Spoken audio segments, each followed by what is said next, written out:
Hello Gemini, welcome back to my channel. I am Mariana and I will do the vibes inside for you today. So thank you for bearing with me during this time. I hope you are alright. I've been moving to a new place and I just needed to get my energy more aligned to the creative process of doing these readings. I feel like moving is something that requires a lot more, you could say, masculine energy of planning and structure and physical stuff. And I'm kind of over that now, more or less. So I feel more, you could say, I'm feeling more aligned with the with opening my feminine energy again and doing this again for you. So again, I hope you're all right out there, Gemini. I don't know. There's something that ticked in this morning when I woke up, and it was definitely you, the Gemini energy. I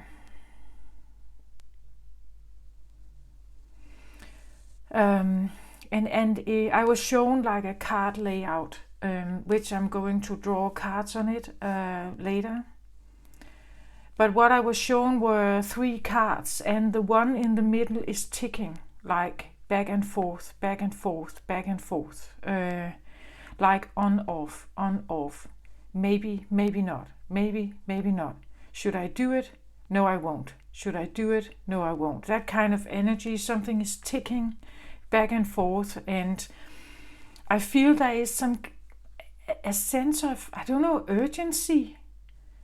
It's like I had this, the layout was in my head when I woke up. It's almost like it wants to be brought out. And I have the green cloth here today, and it's because I feel like it has to do with your heart. Like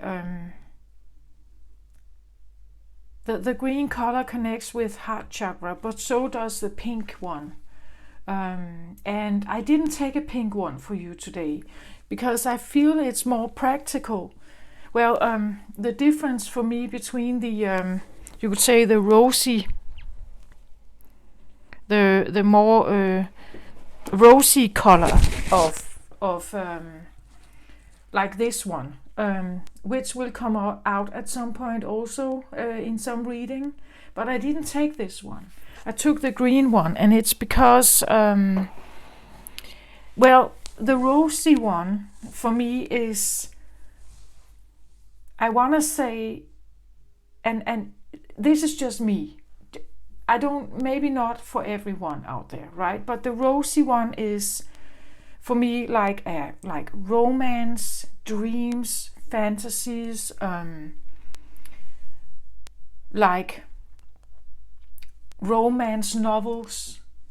It's a specific place that our imagination and our feelings can go to, and we can have this scenario playing out with a certain person.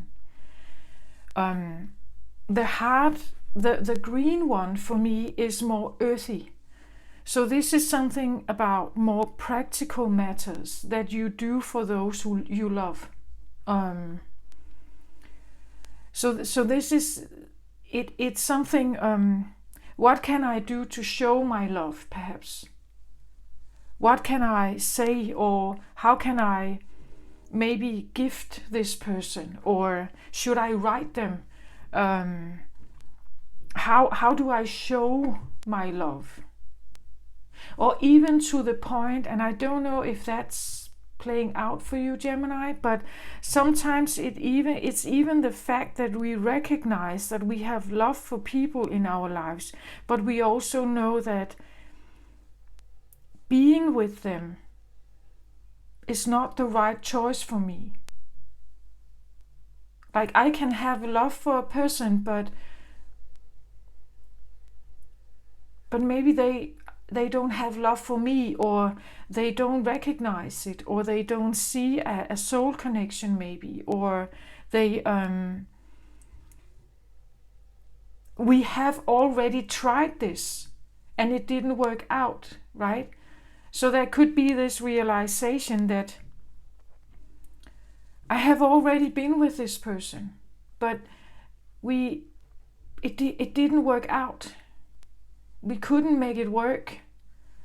But it doesn't mean that, well, even if I split up with this person and there has been a lot of like difficult emotions involved in it, in a split up maybe, and maybe for a while I have been very angry with them or even hated them, but maybe also realizing that a part of you did love them, right? A part of you did love them, and it's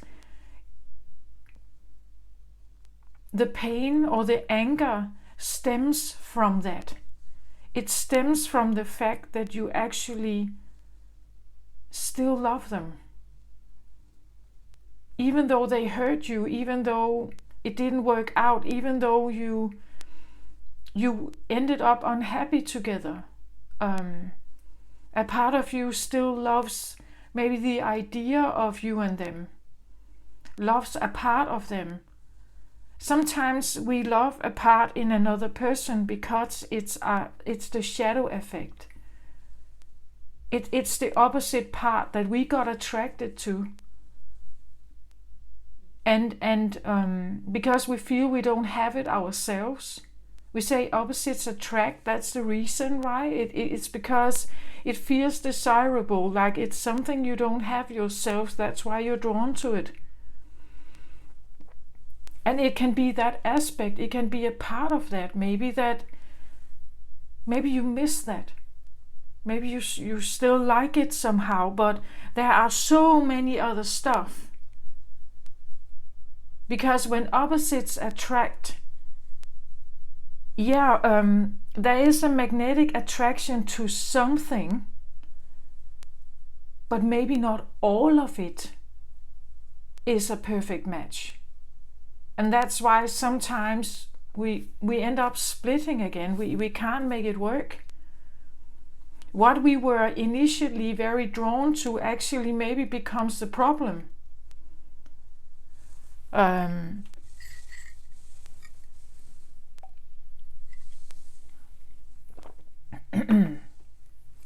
So I'm not quite sure why I'm saying this, but I feel that there could be something about having love for people even if they hurt you.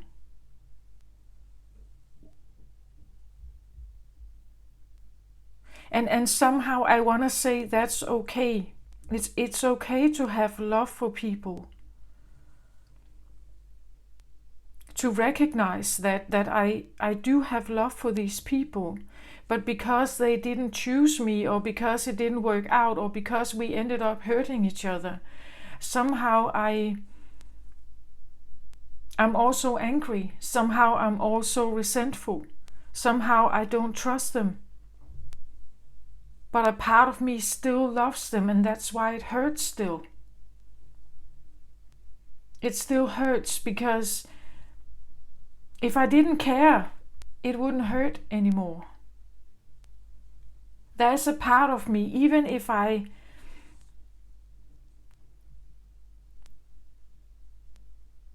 wouldn't say nice things about my ex, even if I don't think nice things about them,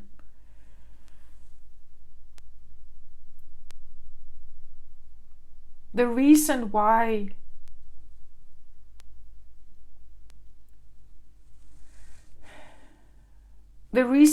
you are resentful or angry, or you don't trust them, or you hate their guts or whatever, is because you loved them. You opened your heart, and somehow a part of you still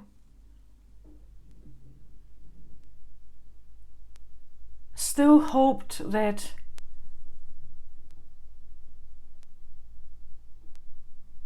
it would work out, I think. therefore the green cloth is here. It's because it even signifies, I want to say something, as I said, earthy. It's something tangible. It's something you can touch, or you can see it with your eyes, like a text message, or you can feel it if you receive a gift or flowers or something. But it could even be something in your body, like maybe you feel the heartache in your body, like a broken heart, right? That's how tangible the green for me is. And that's how I like differentiate between those two. Like the rosy is very rosy. It's rose colored. It's unicorn rainbow like. It has a sense of, to me, just remember that. It's just my interpretation that it has this rosiness to it, like fluffy, soft, beautiful, unconditional, everything is beautiful, like I wouldn't say a fantasy, it can feel like that, but it's almost like being a bit high on love, that kind of feeling.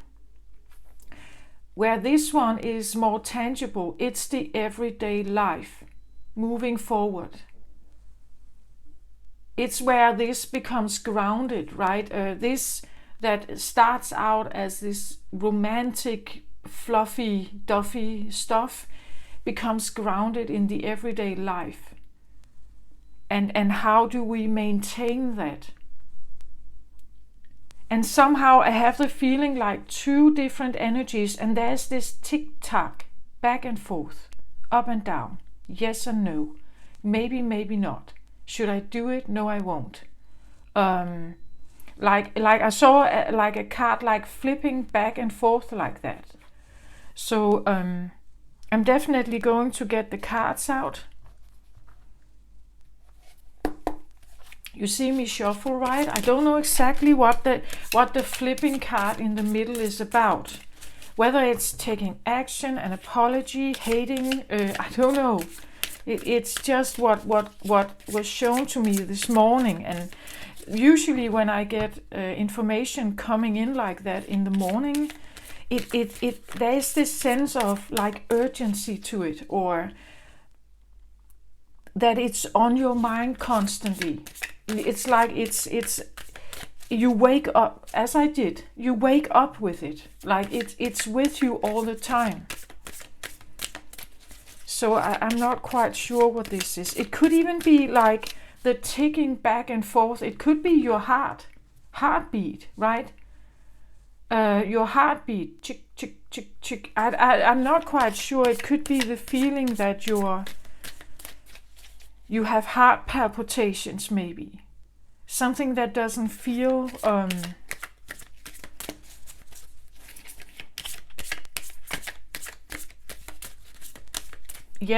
if, as I said, physical heart, there could be something about your physical heart. That you have something about your physical heart is reacting to something.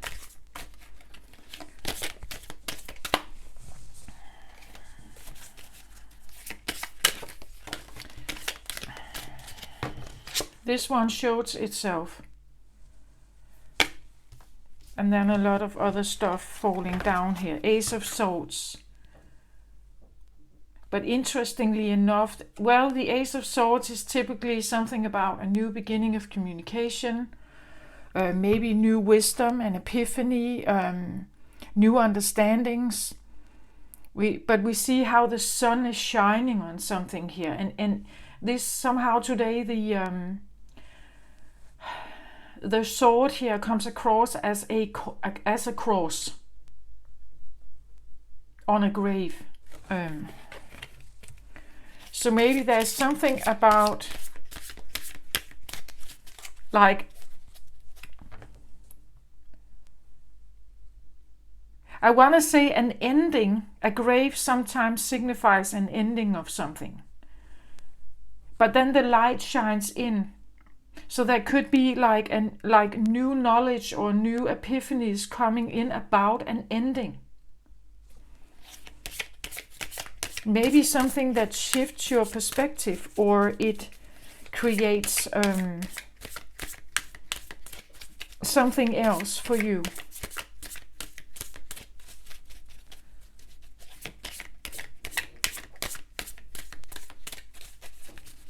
It could be like, again, Ace of Swords can be a message. You receive a message, maybe from someone you thought it's long gone, like it has been buried, you could say, and suddenly there's an information coming in.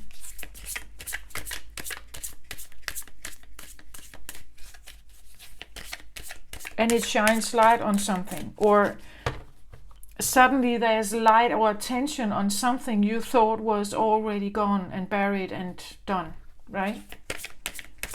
It was long gone.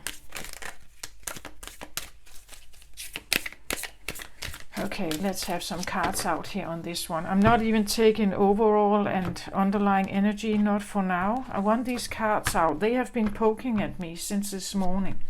So this is the first card. This is the ticking one. This is what it did, like when how it showed itself. And then this one. So this one was kind of just doing like this. That's how it was shown to me. Like a tick-tock, tick-tock, tick-tock. Yes, no, yes, no, yes, no. Do it, don't do it. Do it, don't do it. Yes, no. I hate you, I love you. I hate you, I don't know what it is yet, but that's how it was shown to me.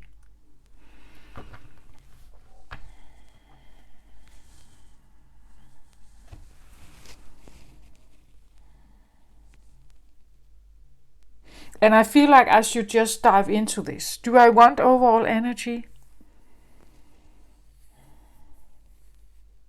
It's like, no, just go towards it. That's what I get. So I hope you're fine with that one. I'm going to take, I don't know if these are two different people, but it's definitely like two, maybe two different subjects, like one life decision and then maybe an opposing life decision. One life choice, another life choice. One partner, another partner. Being single, being married, or in a relationship. It's like that, like there's, it feels like a choice between something. Maybe it's a you and another person. Okay, let's have a look here, Gemini. So I get the Six of Pentacles. This is about equal give and take. It's about equality. It's about feeling equal, being treated equal.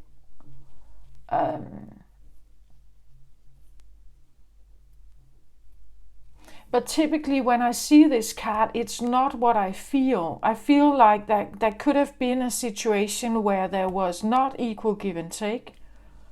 We see every time I get this card, it's not that prominent today, but every time I get this card, I hear the song Dance Monkey. Like, dance for me, dance for me, dance for me, oh, oh, oh. And then I give you some money here. So you do something here. Someone small, she's a girl and this is a grown man. So there's some kind of hierarchy, status difference between those two as to power. In regards to power, this girl has no power over this one, but he could have power over her, right?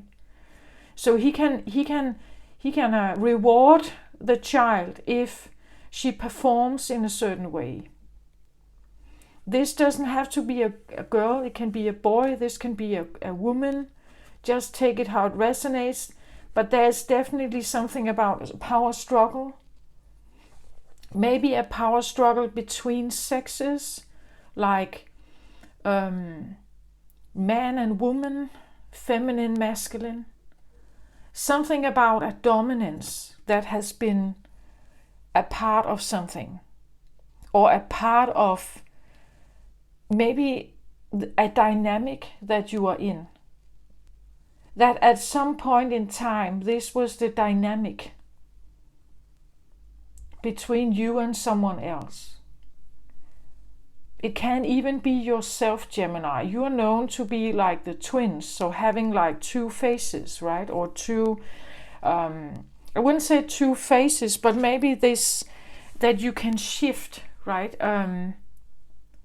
You can shift from having one perspective into another. And I think it's because you're very curious, right? That's what I feel about Geminis. They want to know. So they're curious. Sometimes they put themselves in situations that are maybe not that great for them, but it's just because they kind of just want to know, I think.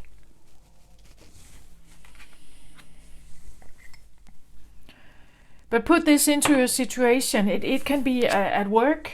It is a pentacle card, so it can be a work situation. It could be that you feel that you have been not treated well by a boss, maybe, or there has been some kind of hierarchy difference in a situation that should have been equal.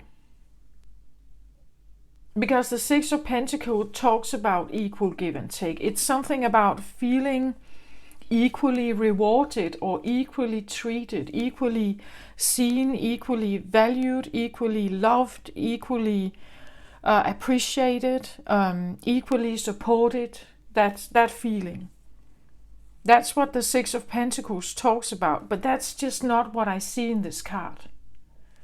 So that could have been a dynamic with someone else, maybe within yourself even. That you somehow demeanor the feminine energy and you make the masculine energy more appropriate or more.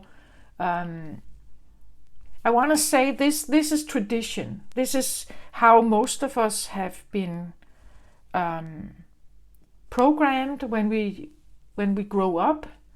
We have to become doers. The feminine, beautiful little girl here is full of fantasy and dreams, and she likes fairy tales and everything. But we also see her dress, how torn it is, right? And we see how well off this guy is. It's like the masculine has been... The masculine energy has been rewarded more, I want to say, during centuries. Being able to take action, being able to do stuff, making things done, take responsibility, build, be a provider. This is where, when you can do that, you can have the money. You will earn money. You will be able to build yourself a house or a shelter. You will have money for your bills. You will be able to buy food if you can be a masculine energy and take action and plan and structure and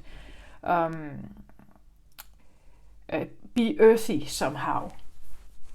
Where this little girl who fantasizes about the fairies and everything, this is what we all have heard probably. Something like, but that's just a fantasy. Get a real job, right? Get a real job. So what does it mean? It means that sometimes we have to abandon this one to become the masculine in our life, right? And this pertains both to men and women. Many women are actually very masculine in their normal day-to-day life. They take care of a lot of stuff. And they plan and organize and structure, and just as much as men does. Men, it can be more physical maybe. Maybe they do hard labor, right?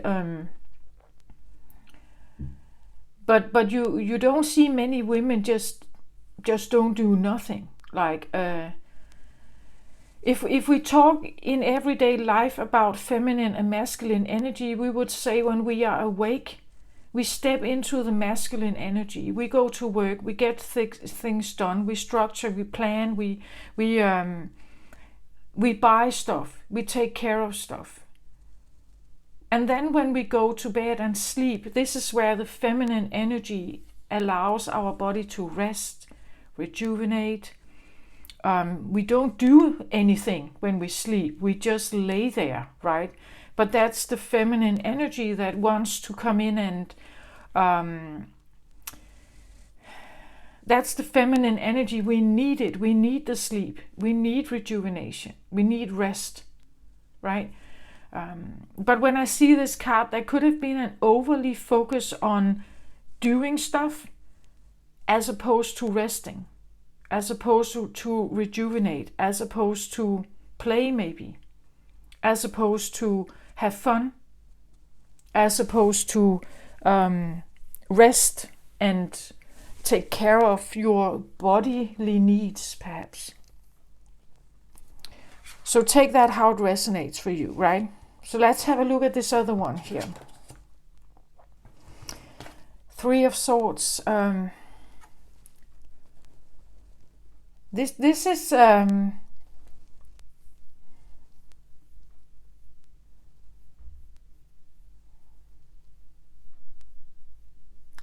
Three of Swords is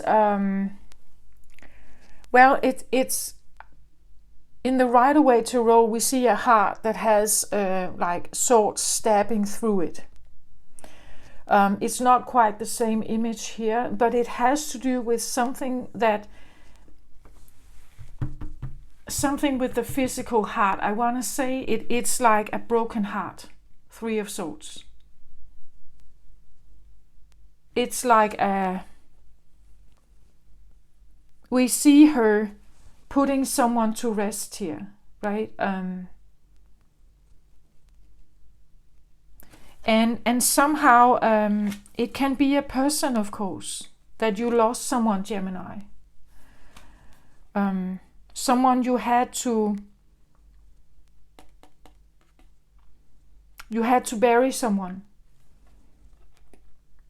You had to say goodbye to someone, and it hurt you. It broke your heart here.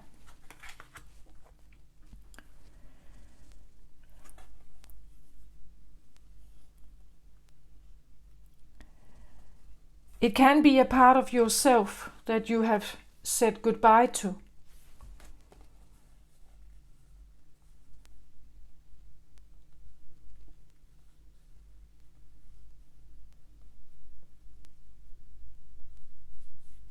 I had something like that come up in the Taurus reading as well. I'm not quite sure if they are linked somehow, but there was something about the masculine energy maybe not well developed.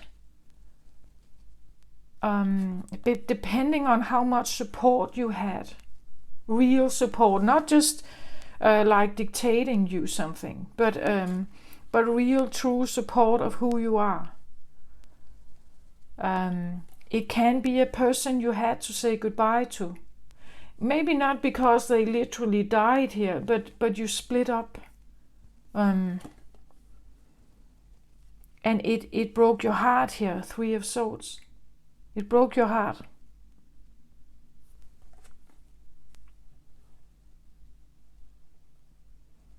And it's like she's laying something to rest here. I felt it initially, something like it could be that something broke at a certain point. And even if it was not, as I said, even if it was not the perfect, even if it was a relationship with dominance and control here, and you needing to perform a role, or you were the other one here, who executed some kind of control or dominance over someone here. Even if there was some kind of dynamic like this,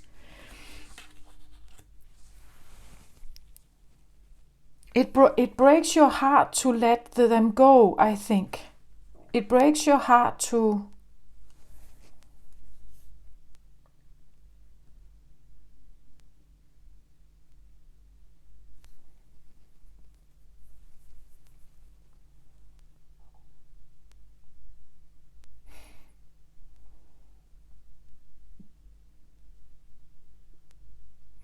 it breaks your heart. Again, there's this, here we have springtime, right? And here we have icy cold wintertime. Even if this was not perfect, I want to say, it's almost like you would rather have this, right? You would rather have this than the idea that they are totally gone from your life. The life is cold without them, right? It breaks your heart that they are not here. Even if it's I hear dysfunctional, but even if it's not equal, you would rather want them somehow to be in your life, I think.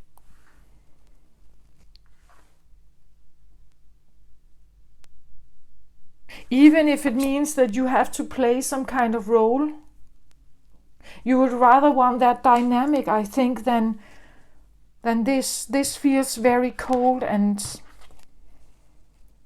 this is a very sad card. A very there's a lot of grief and sorrow and pain in this card. It's the feeling of your heart is stabbed, right? Torn to pieces here. Letting someone go is like tearing your heart to pieces. Maybe they left. Maybe they, as we see it here, maybe they died. But not necessarily. Maybe you broke up.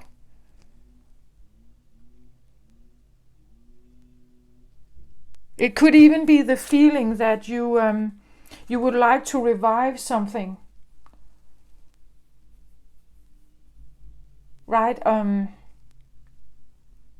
It could even be something like you go to a certain place, maybe in the woods. Maybe you visit a certain place in the woods where you normally went. Let's say you walked in the woods together here. Even if this was not perfect, you walked in the woods together, right? You had outings, you were hiking, or you did camping or something. And now it's like you visit maybe the same places. Maybe in some kind of hope to see someone again, or to just the memory of something.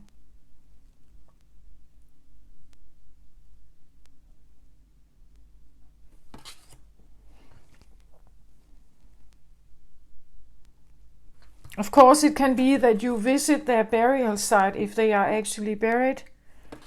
But I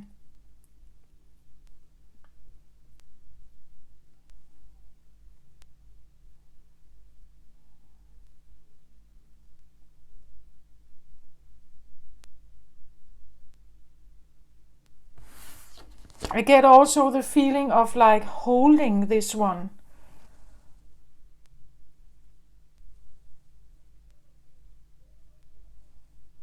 Holding something.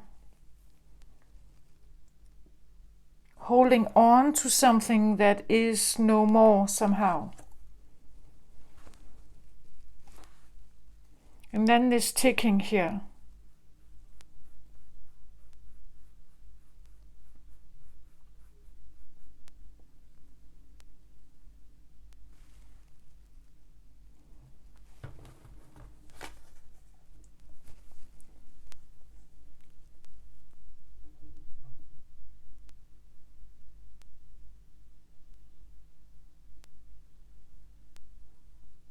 Look how the blood here on his shirt is covering over his heart.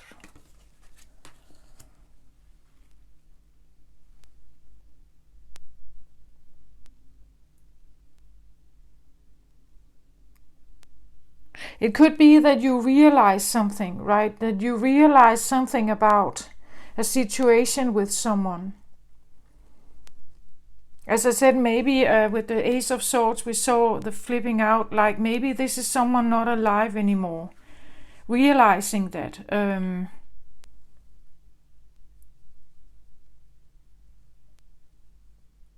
Maybe this person died a long time ago, but there's something you have realized. Again, the new light on something. The light on the cross, on the grave, right? The light on the cross, on the grave. It's like new knowledge about a dynamic with someone here. Maybe you realize the dynamic was like this. And even though they have, maybe this person has been out of your life a long time, maybe they died many years ago, but it's almost like reviving everything again. Like a realization you have is actually putting new light on something. Light on a death, light on a person that you buried. It broke your heart, but now maybe it's even more broken. Like it's the new incoming information or the new light put on something is actually even more troublesome. It's something that makes it worse, I think. Realizing that you lost someone here, but the dynamic between you was not very good, actually. It was not very good, this one. It can be father, daughter, son, mother, whatever. Put it into your situation here, right? It can be an adult relationship where the dynamic was like this. One was supposed to be more naive and easily trusting, like a child, right? And one was rewarding every time this one did what the adult expected, right? Like a dance monkey.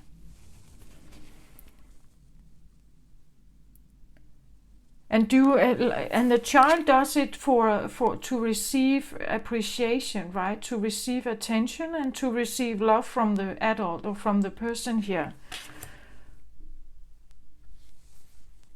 Like it's the pleasing part of a child, right? That somehow a child wants to be loved and cared for and secure and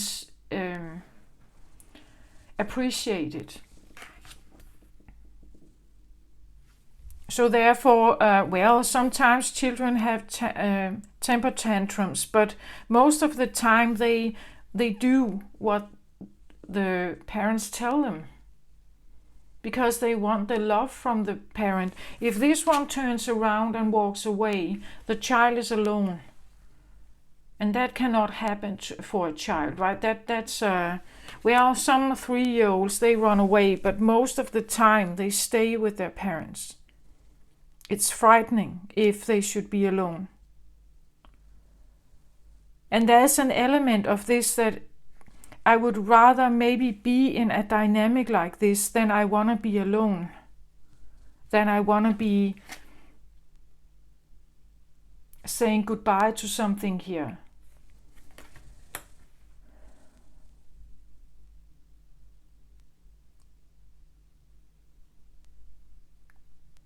Even if the dynamic was not perfect. Even if the dynamic was not at all equal give and take, even if it was conditional, I would rather be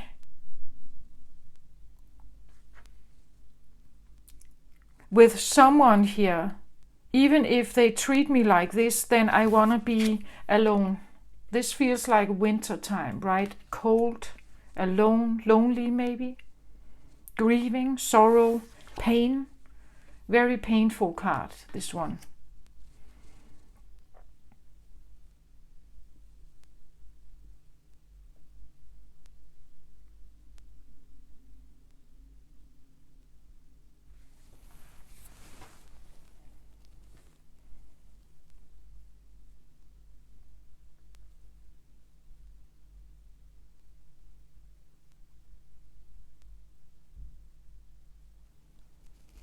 I don't know if there is some kind of repetitive pattern. It's almost like the girl grew up, right? The girl grew up here. And this is not the young man here put to rest is not the same as on this card, right? But it could be a reflection, like a mirror, a person who had like the same, maybe some of the same features, but they are out of your life somehow, and this feels bad. Like rather have a dynamic like this than have none.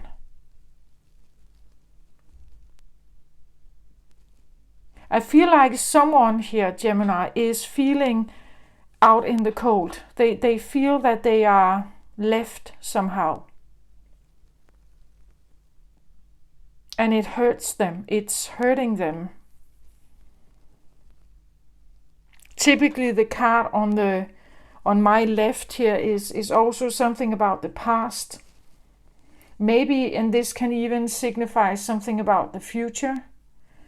So maybe you are in between here right now, realizing something about a dynamic you are in, but also considering, if I leave this person, should I stay, should I go, should I stay, should I go? Then I know that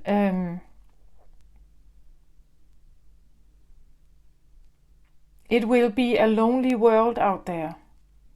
Maybe even it's a different consideration. If I walk away, they will kill themselves, or they will be very hurt by this.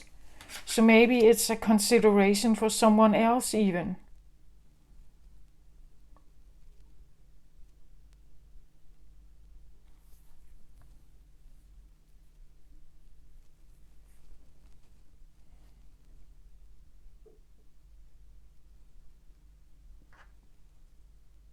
Okay, let's have a look at this ticking card here in the middle. Six of Wands.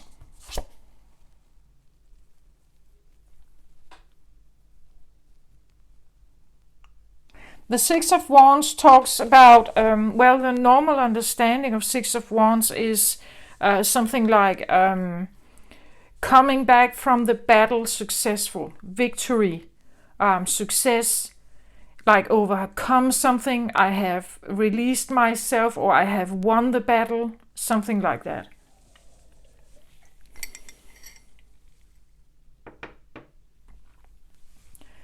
But again, it's this ticking back and forth here, like between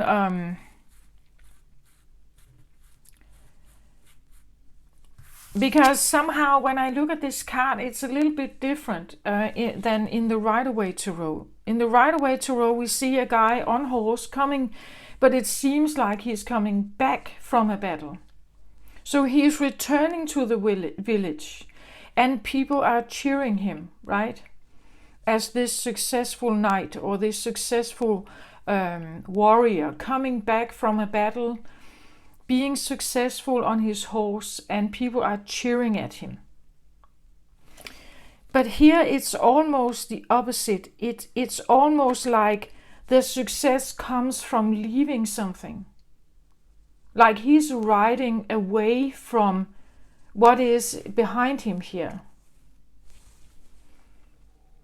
It's almost like he's leaving a village, or he's leaving a home.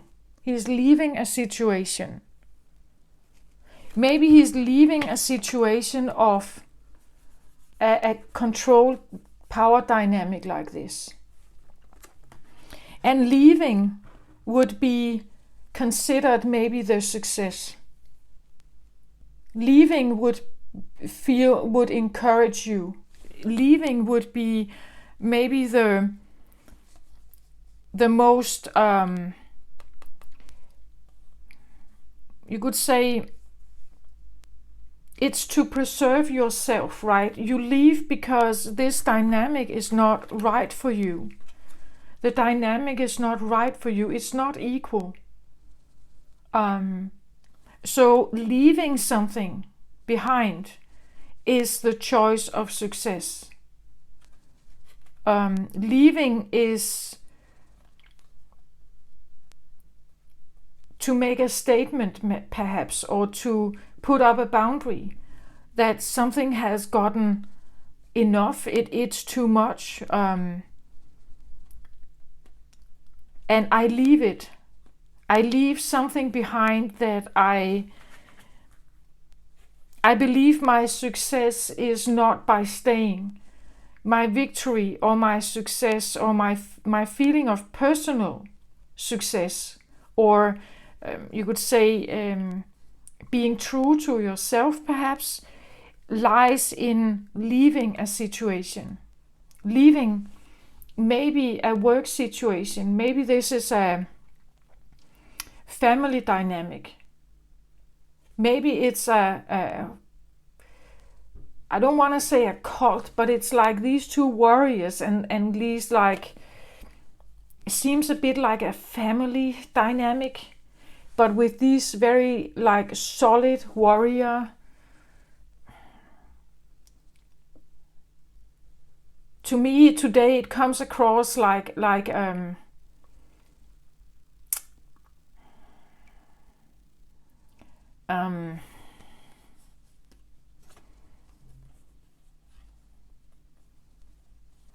not like a prison, right? But it comes across as leaving this behind, like with these two massive stone warriors here. It's like a fortress somehow. Yeah, fortress. It's like leaving a fortress.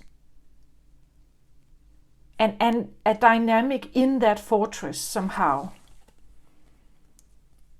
But the victory, the personal victory, comes from leaving, perhaps, because if you have been kept in a, let's say, a naive position,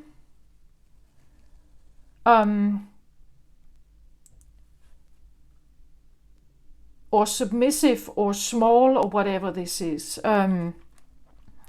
the only way to grow up is perhaps to leave.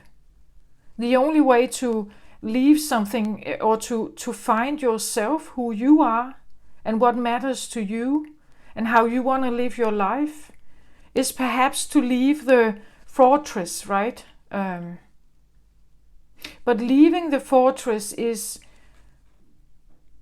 well, it maybe it comes with a sense of relief that finally I'm free of something. But I also feel like at the same time,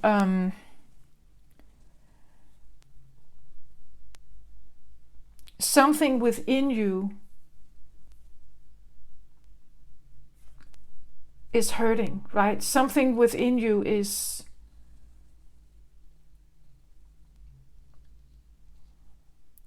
hurting, yeah.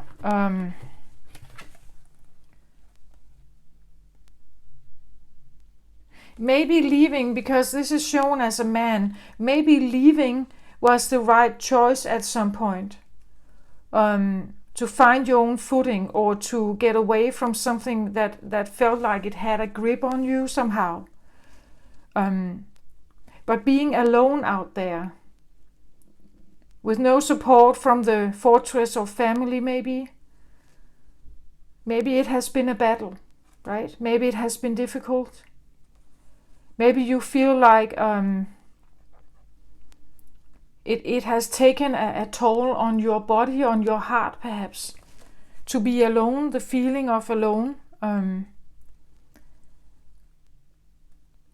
this masculine, eager, maybe impulsive energy that wanted to free yourself and take action in that matter.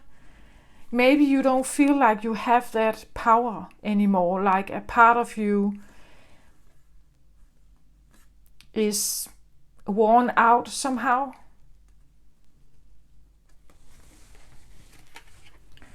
So the ticking back and forth can be this. Maybe you haven't taken action yet on something here, and you are considering, do I have what it takes to actually release myself from the fortress? Do I have what it takes? Can I be this person who walks alone and is not looking back?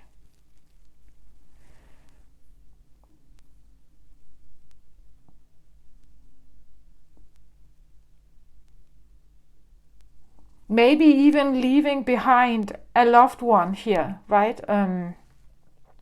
Maybe someone in the midst here is actually a dear loved one, and you know that by leaving you will hurt them. Maybe it's a child.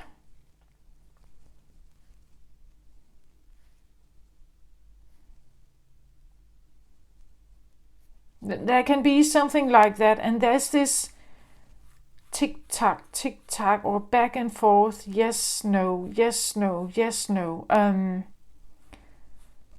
What is it that I want? Maybe you are really considering the quality of the dynamic you are in, because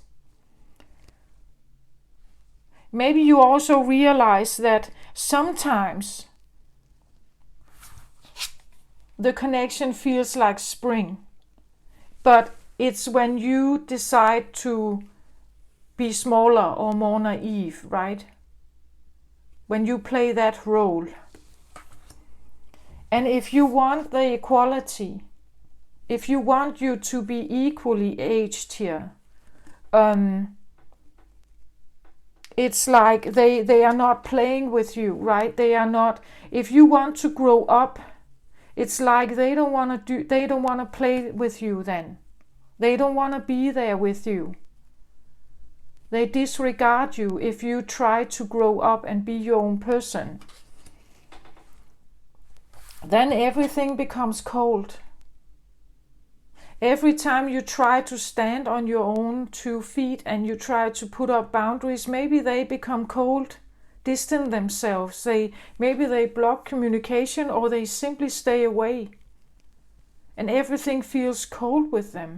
It may feel like they are not engaging with you, like they are numb, sleeping, they are not alive.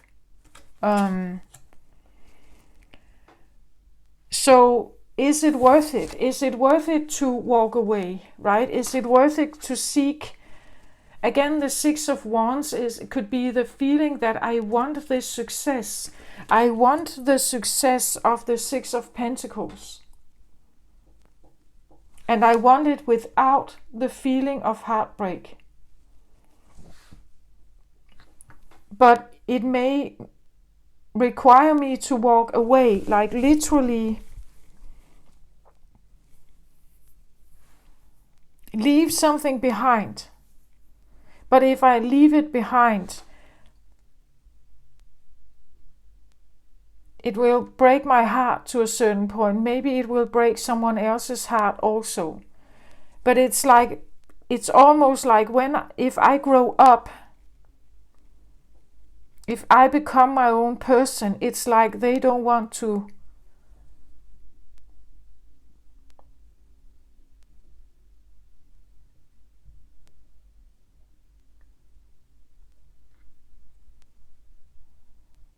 If I grow up, it's interesting that it's almost like I said like a power dynamic, but actually today it comes across as, I could say maybe battery, like a battery dynamic. It's almost like if, as long as the feminine stays small, it feeds energy to the masculine, so it can stay strong and big.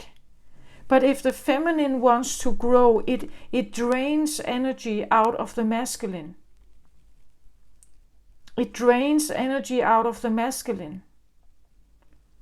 So it's like they are, this is one dynamic. Like this is one, and they are, how can I put this?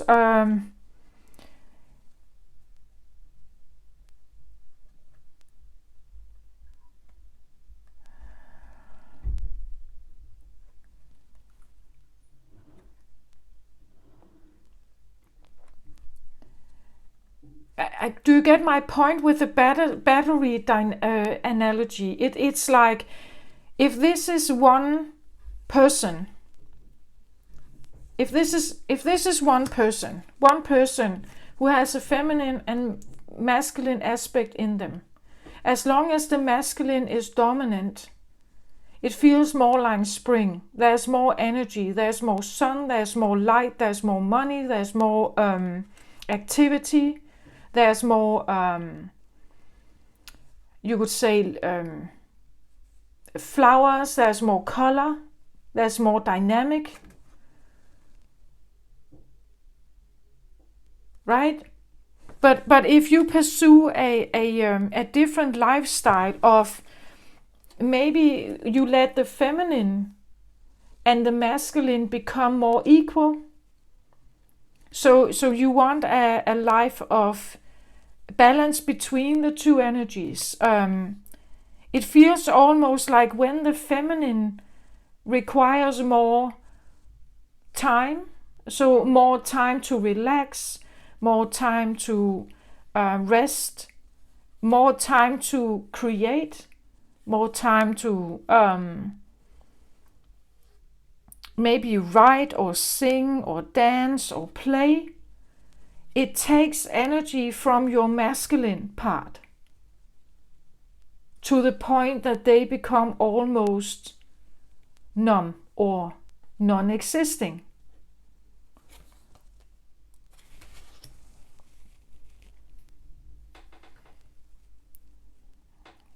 So which is it here, Gemini?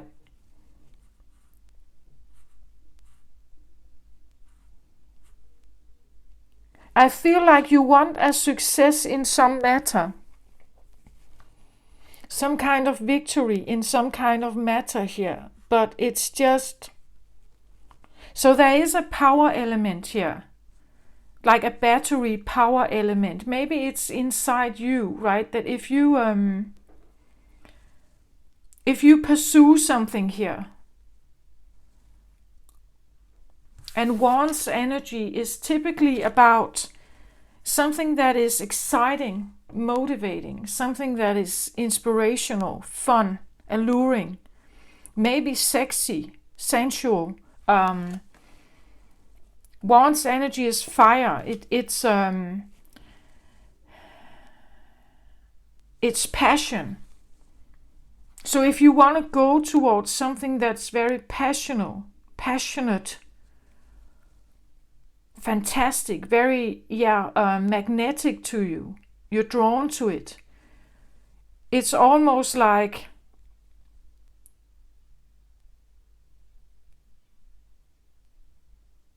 it takes the energy out of something else.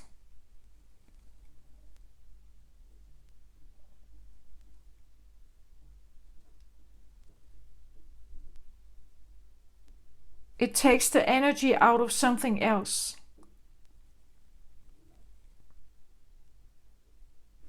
At the bottom of the deck for this shuffle here, I get the Empress as underlying energy. This is the feminine energy. Again, as there's something about when, if you want the feminine energy to have more say in your life.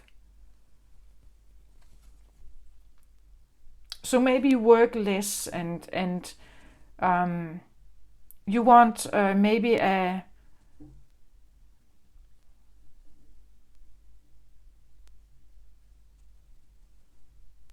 you want a different lifestyle, maybe.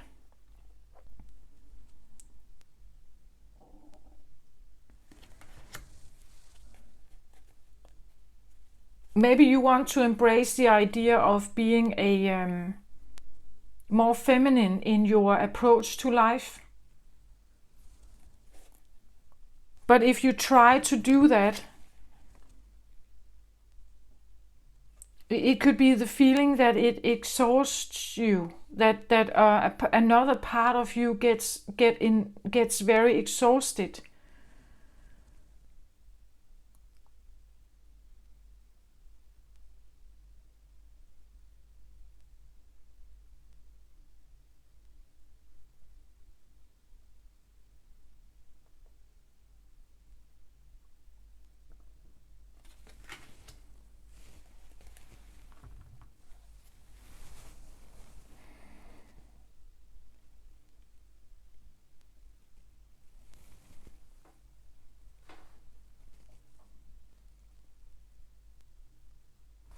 We see almost like it's his head on fire here, or some kind of fire in the background.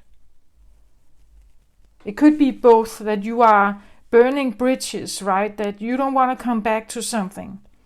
But you have your own head on fire here, meaning that you could be stubborn, right? You could be, I want to do this, right? This is my calling now. This is what I want to do. I don't care about the cult or the fortress here. I don't care about this old dynamic. I want to go somewhere else.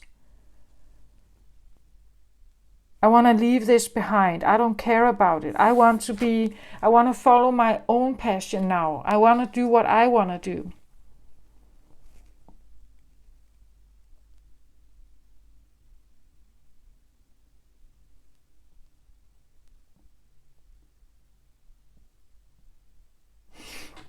There could be a totally different scenario as well. That the one who leaves here is the one up here, like the masculine here, with whom you had a dynamic. Maybe not the greatest, but you had a dynamic here that felt like spring somehow, even if you had to act in a certain role.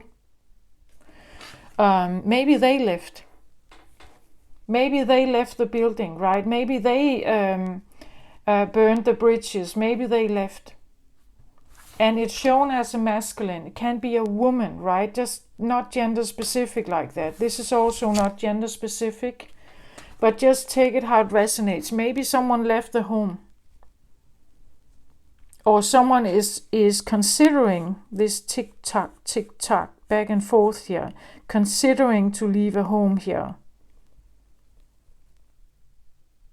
But what is it going to do with the child, right? How is the child going to survive, or what is going to become of this child if this one leaves? Is it going to break her heart? This could be someone going off to war, a soldier, right?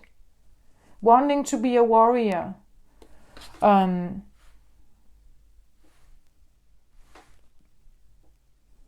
someone is maybe fearing that maybe you get killed out there and I have to bury you, right? And someone is considering, if should I go or should I stay? Should I go or should I stay here?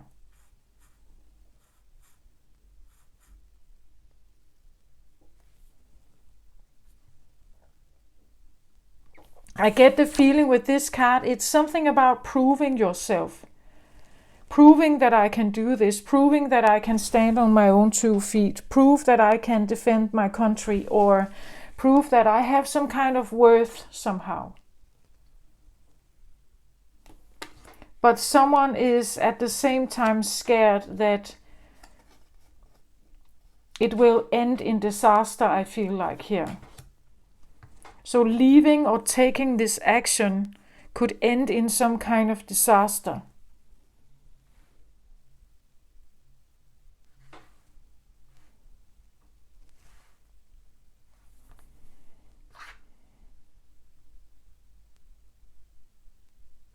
But I want to say this idea about proving yourself, proving something.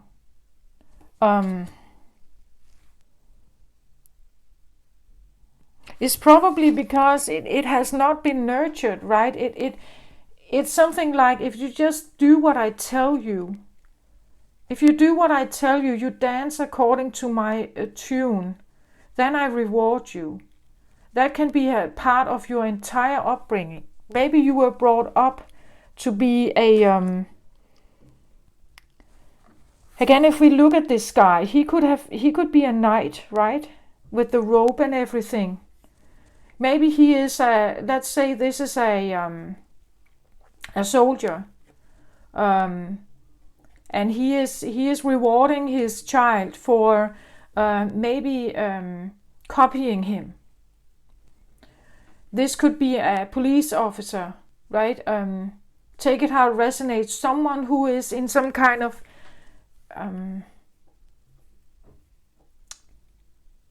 position of power, I want to say. or at least strength, something about being strong and masculine and a protector maybe. Like it could be a policeman, right? Some kind of protective security guy, right? And they, every time their child tries to copy what they do or to be like them, they reward them. So when you grow up, you have some kind of inbuilt belief that you have to be someone who goes out there and defends the country, or you become someone who should maybe save others or protect others.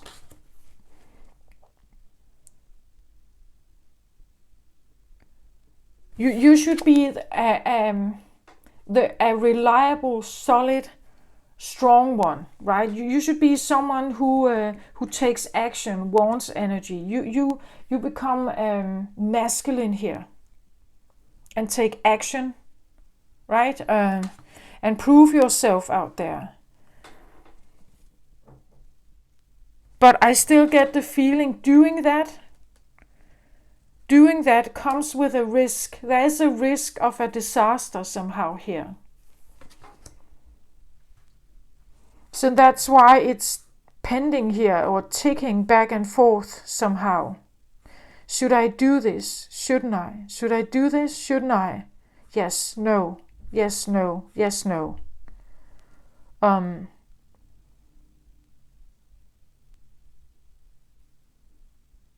This could be a mother talking, right? Don't go to war, my son. I could lose you, right? I don't want to bury you so young. You know that feeling?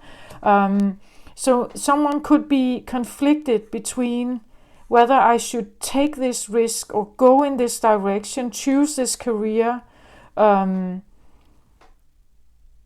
This could be someone becoming a professional soldier, right?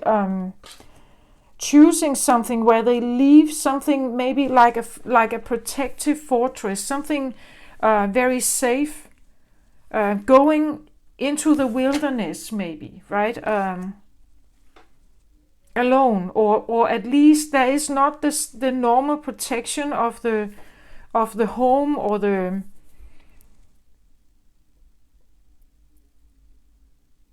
safeguarding here is not.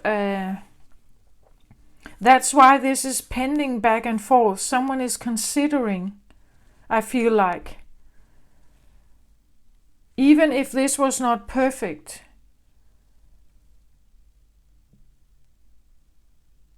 I have always been encouraged or even rewarded to be this person, to be this one. So if I go out there and I'm like this, I try to prove myself as an adult, right? But there is a risk with it. There is a risk that maybe I will not be able to sustain this energy. Maybe I'm not built of this material. Maybe I will exhaust myself. Maybe I'm not.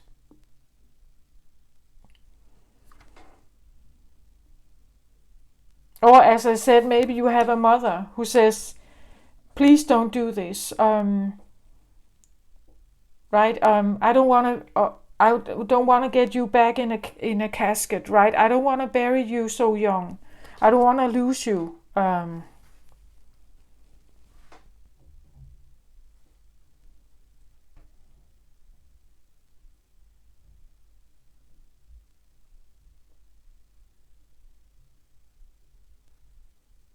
What if you cannot sustain yourself? What if you exhaust yourself? What if something happens to you out there?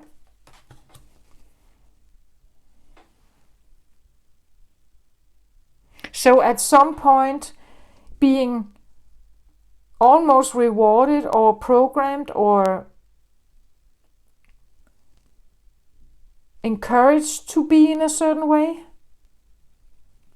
But when you get old enough and you actually want to take action on it, there's at the same time these what if something goes wrong here.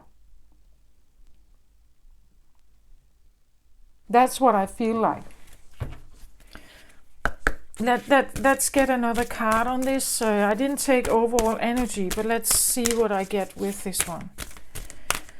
What wants to come out here? So take it as it resonates, right? I usually get more stories in, so I try to present more than one story. Just bear with me about that. I get more than one. I usually do that.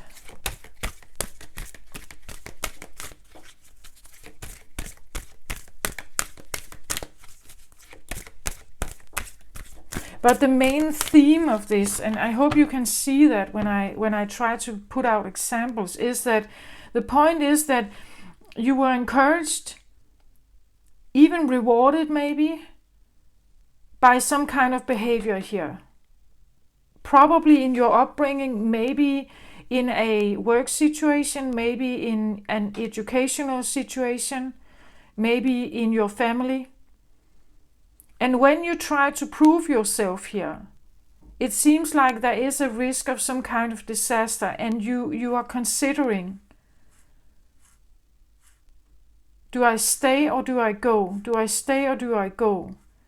But this is a strong energy that wants to do something. It wants to move somehow. The wants energy, it's fiery, right? It's something that cannot just stay where it is. It has to move somehow. If it stays the same place, it festers. Then we become restless. We become like burned out, or we become maybe angry or resentful or something. It's like it has to be directed towards something, used for something, this fire. And it's definitely Six of Wands. It's something that wants to have success. It wants to be victorious somehow. And it comes across as proving myself to someone, maybe to a father or a mother. I want to prove myself. But there's a risk involved with it, somehow.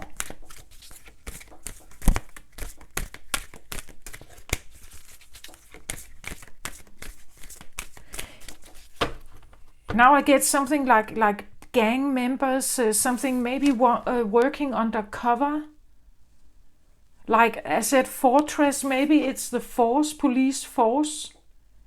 That you're leaving the police force to work undercover, right? But there's a risk of being found out and killed, maybe. You know, that kind of feeling. Just take it how it resonates. That's kind of where I just...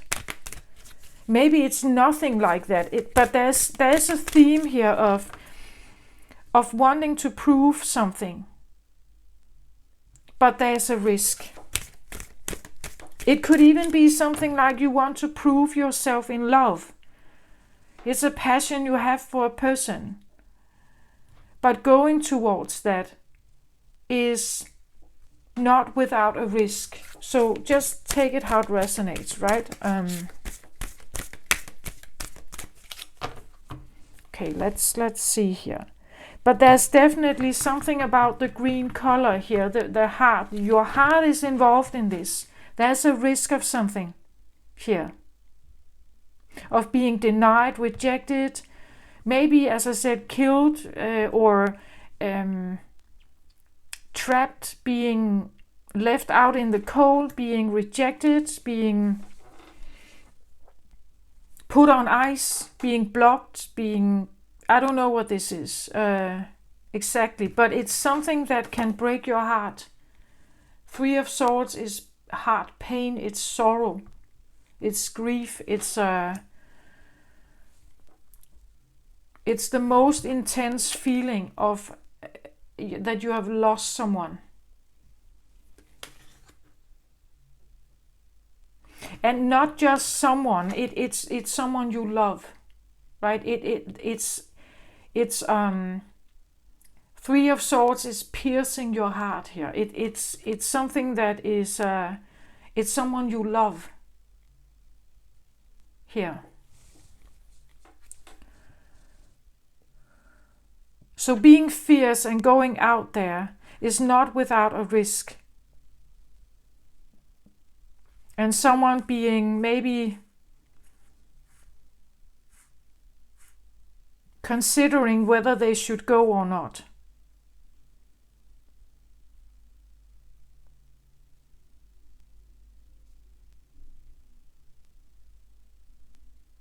I get also something about like, if I do this, it will be unknown territory for me. I leave the fortress, even my fortress, my own feeling of inner protection. Maybe you go against your own sanity here. You go against your own normal way of behaving. You follow some kind of passion here. Some kind of will, some kind of fierce impulse to go towards something. But it can be an untraveled path. We see how the grass is not showing the way for the horse and for the rider here. It could be unknown territory. It could be the feeling that I'm walking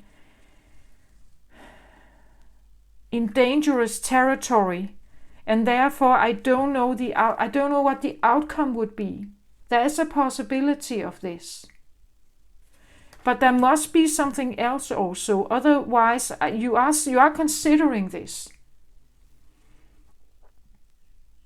And I think it's because there is an opportunity for glory also here. There is an opportunity to win. There is an opportunity to maybe win someone over. But also a possibility of a broken heart, I feel like. Like a heart disaster.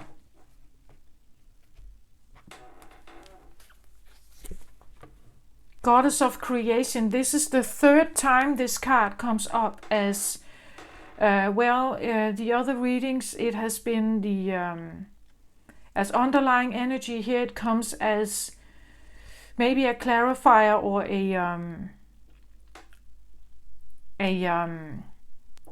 just an advice or something. But this one goes very much well with the Empress here.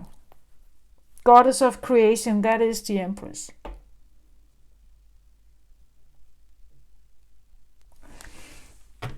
The Empress is an interesting energy because it's the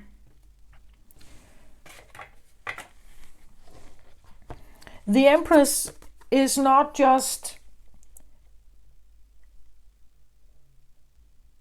I want to say, an Empress is someone who she has gone through a lot of healing. It's one of the final cards in the Major Arcana. She embraces the energy of all four queens. So Queen of Cups, Queen of Pentacles, Queen of Swords, and Queen of Wands. Meaning that she knows her worth. She knows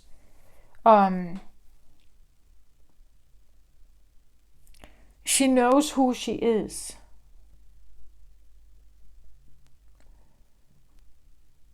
And she is not willing to like be a dance monkey to anyone here.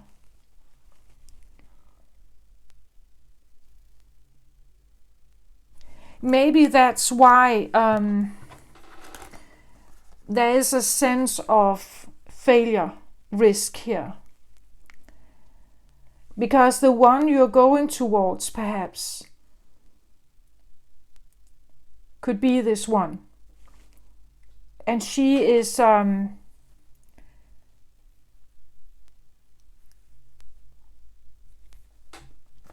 mature, right? Maybe you fear that she has the power to break your heart here.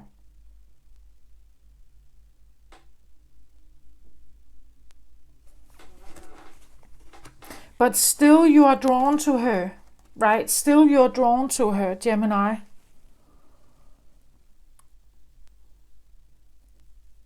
It can be a part of yourself, right? It can be an inner part of you.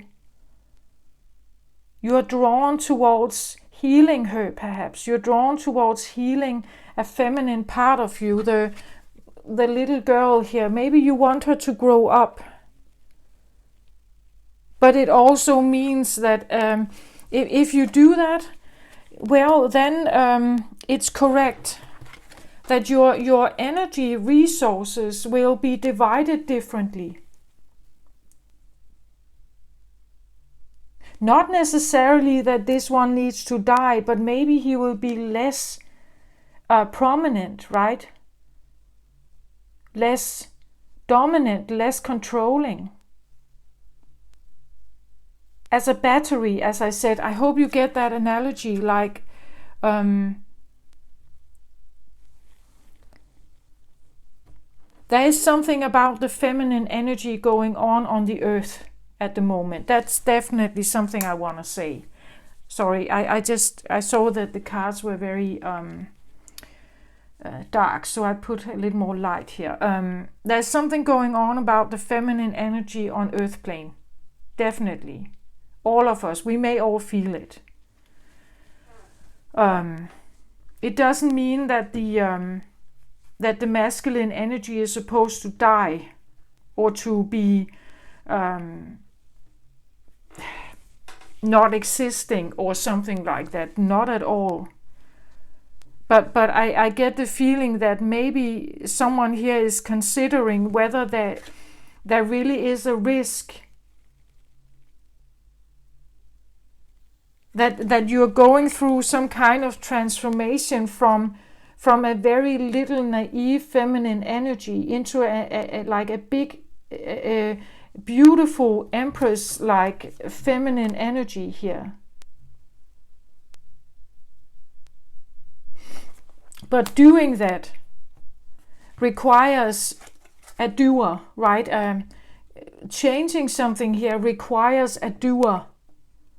Like this one. It requires that you do differently. You start thinking differently. You take different action. So this one is on a new trip. He's on a new path. Something not done yet. Not experienced yet. But am I actually moving towards my own death, he could ask himself. Why am I doing this?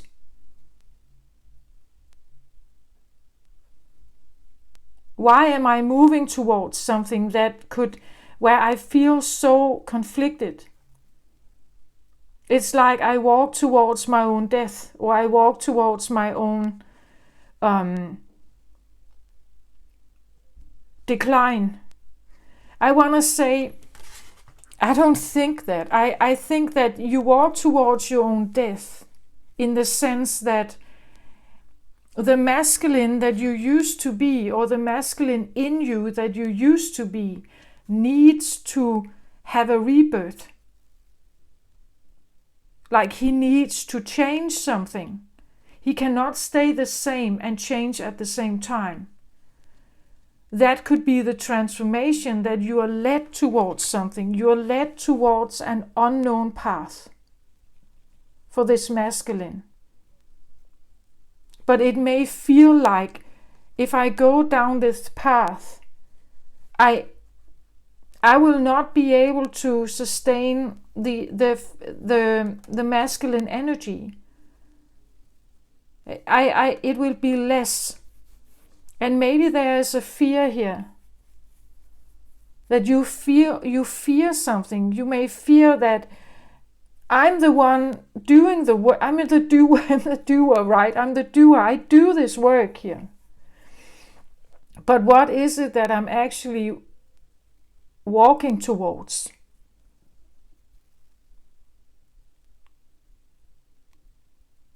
What am I walking towards? What the steps I'm taking, where are they taking me?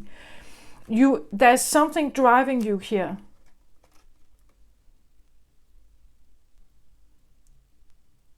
Something is driving you. You have already changed, I think. You're not the same as this one. You're not the same as this guy.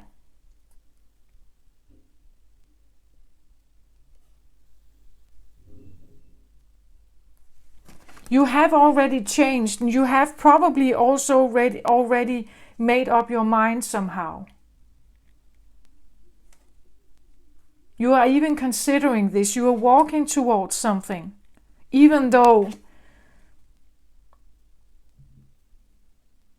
it feels like there is a great risk involved. There is a risk of a broken heart, or even a feeling of death here. And I want to say, yeah, probably. Because I don't think it's to be taken as a literal death. It could be. As I said, gang members, there's a real possibility of like physical death.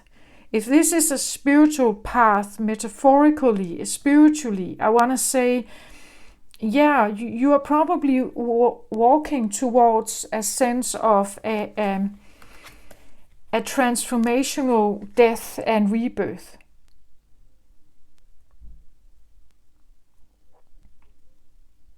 Because that's needed to get the equality, to get the Six of Pentacles.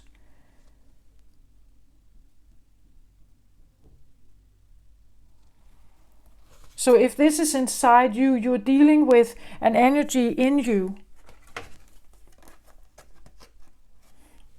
I want to say it's very much in your face. So it can be someone you're thinking about, like a literal physical feminine here. Remember, it doesn't have to be a woman, it can be a man, but it can be you could say a man who has feminine features. And like being very playful, very maybe indulging, very flowing, goes where they want to go, not easy to tie down. It's not a very structured, orderly energy. It's a very free-flowing kind of energy here. Creative, very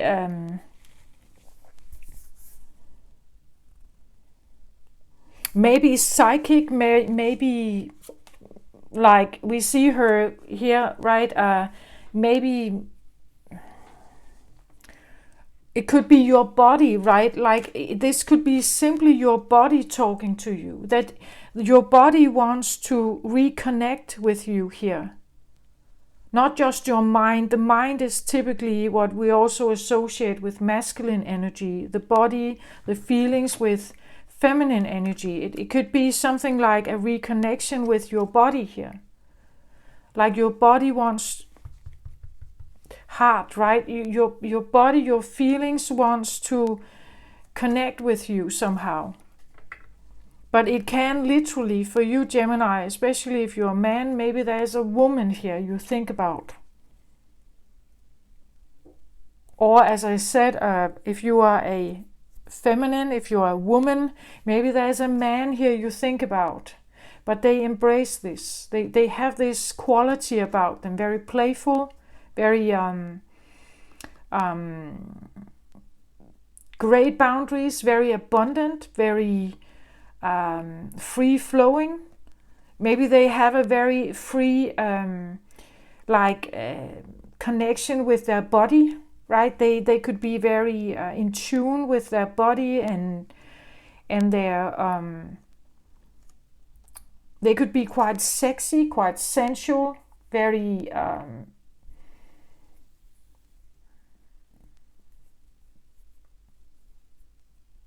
maybe very beautiful. Like they take care of their body, they take care of how they look.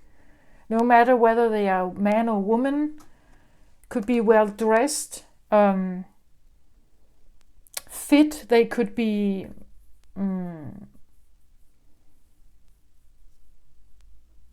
well, I want to say they could be hot, right? They could be something that you get lured towards here.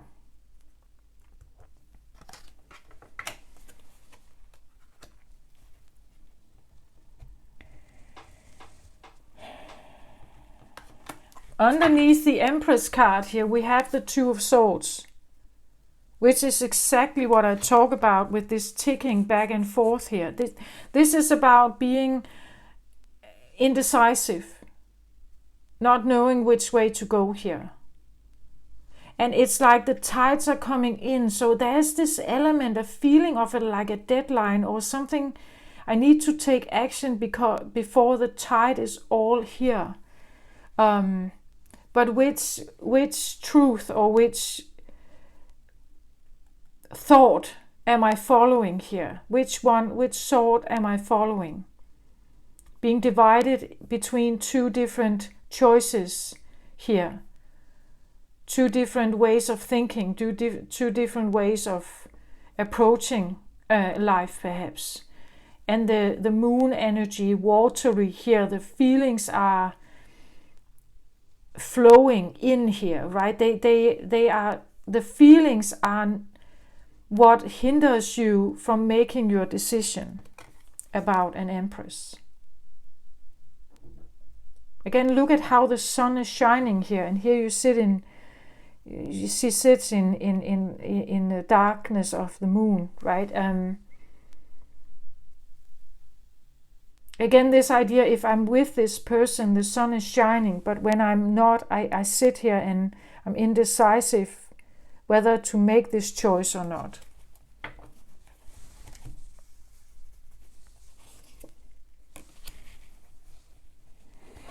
Okay, let's have the underlying energy here. Tree of Life.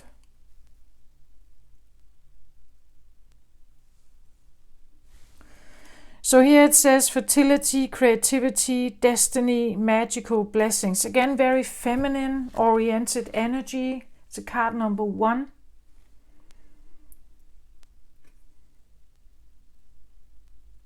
Tree of Life. I want to say this to me can also signify something about returning to your roots, returning to who you truly are. Maybe going towards a person here that feels like the tree of life for you, the real tree of life.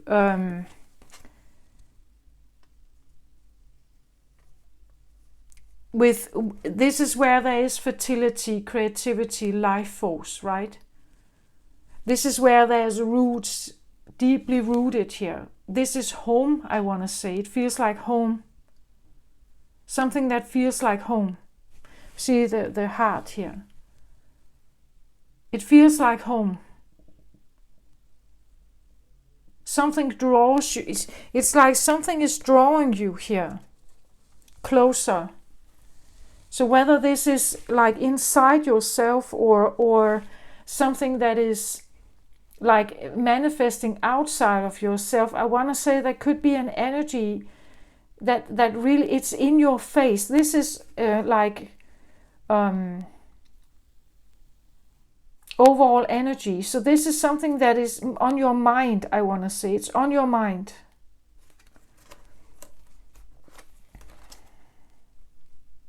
This is on your mind. Whether it's in you or around you, a person around you, you take that how it resonates, right? Typically what we're dealing with inside also manifests on the outside. So maybe you are actually thinking about someone here. It can be your own process that you are moving towards this, recognizing this within yourself more, maybe.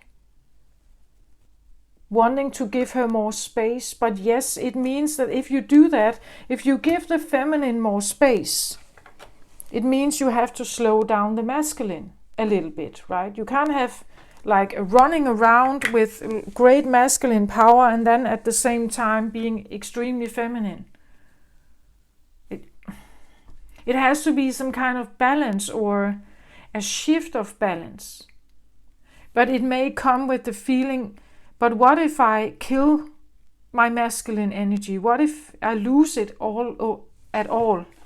What if I lose all of it? How can I maintain my normal life then? How can I defend myself, right? How can I make sure I'm safe? How can I take care of myself? How can I pay my bills? All that stuff. But somehow that the underlying energy is something like, I want to say, a feeling that you're driven towards something here because it feels like home. It feels like life force. It feels like maybe your counterpart, right? It feels like this is the right one, or this is the right match, this is the right choice, even if there is a risk of disaster here.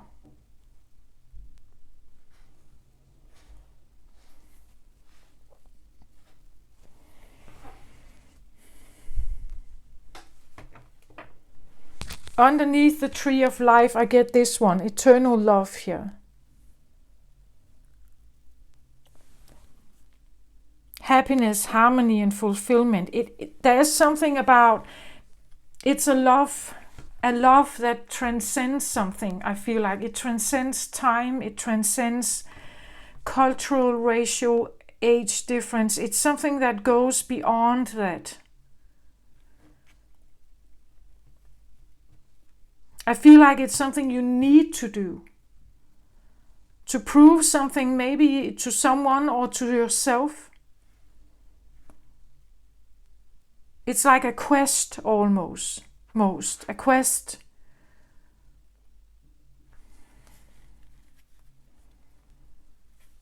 A quest towards home. You're going out there. You're leaving a fortress of a home here. You're going out there. But it's to return home. That's what I feel like. This is like home. This is like the real tree. This is the real tree. The right one for me. Even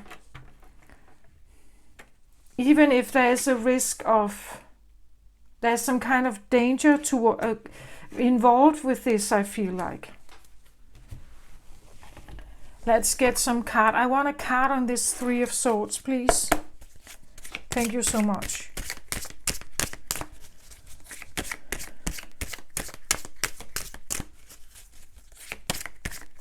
Still also this feeling that even if it was breadcrumbing and not equal give and take once, I would rather have that than not having that in my life. It's like then this tree withers, right? It's like I lose my energy if I don't have some of this in my life.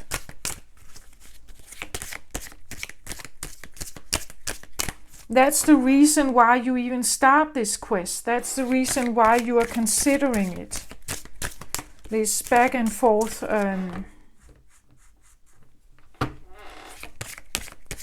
Because it means that you have to change something. This pending back and forth has to do with the choice to leave the fortress or not. To leave your own secure little bubble, perhaps, and go for something unknown territory here. Maybe this person is someone you would normally not fall for. Maybe this is someone out of your normal attraction range, or maybe it's someone you would normally not consider like you would not fall for this person normally, right? There could be a race difference, a age difference. There could be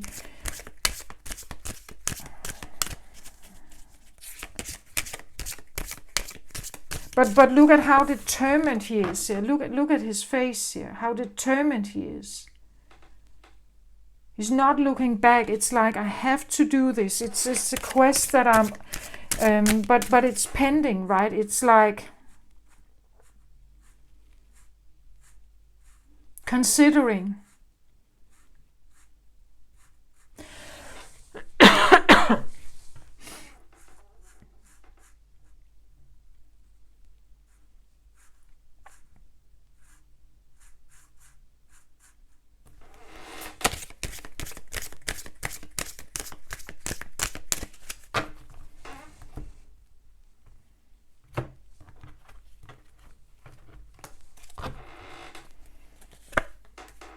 Knight of Swords.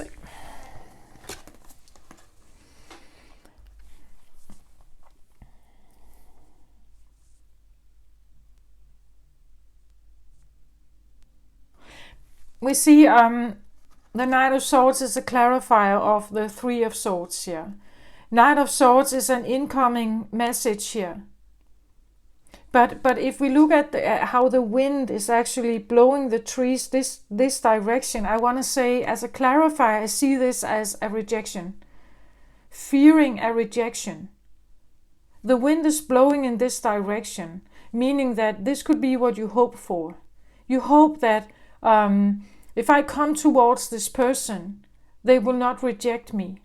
But so that's the wind that's blowing this direction. Or the other way around, I come in here as a warrior. I come in with my sword raised. I want to talk to you.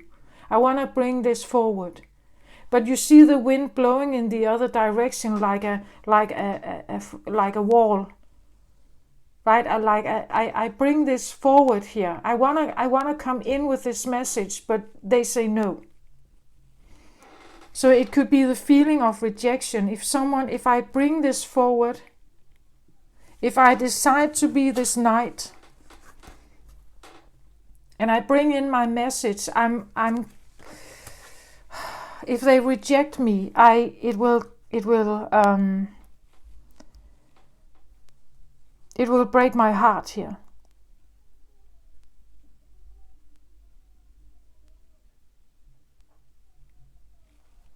The Knight of Swords is someone quite eager, right? Maybe a bit forceful, coming in here, trying to bring a message. I have some kind of truth. I can have some kind of... maybe you even fear that they will attack you, like they will... This could be a knight defending themselves, right? With a raised sword. Like they would cut your head off if you come forward. Maybe that's what you fear, that this one is going to fight you and cut your head off. That would be the feeling of breaking your heart.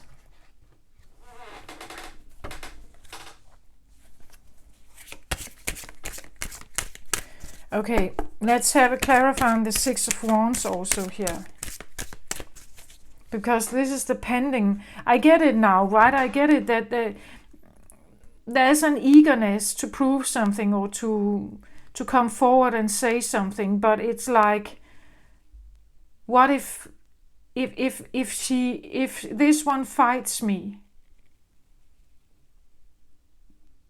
It will break my heart if she attacks me or says no or rejects me or is opposing me.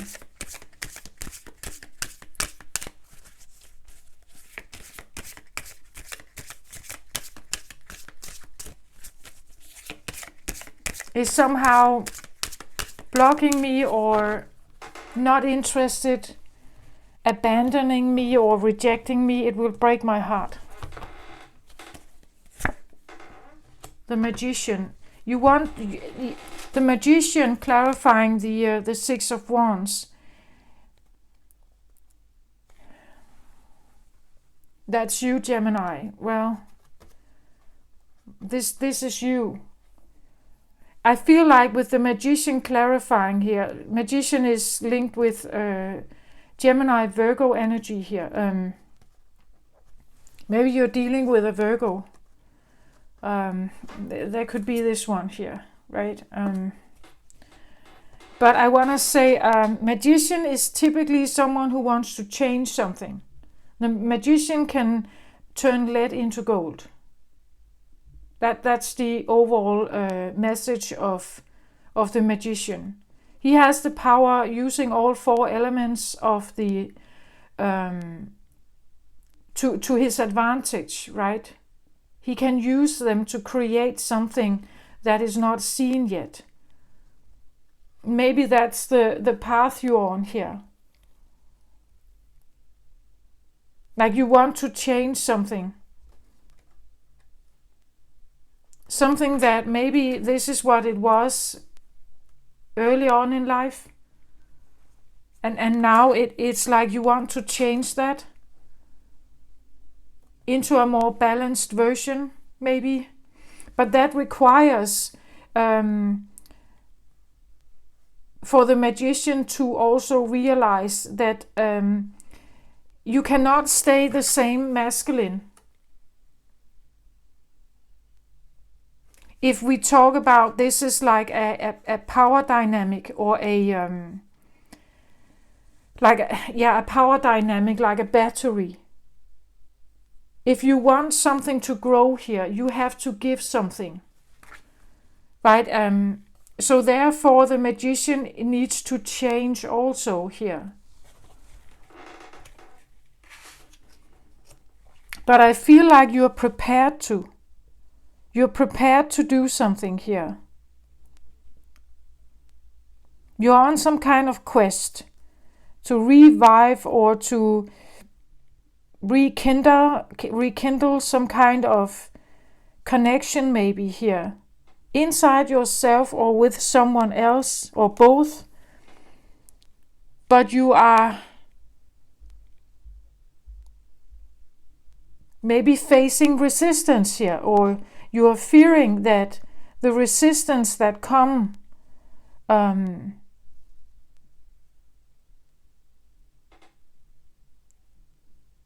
is going to break your heart.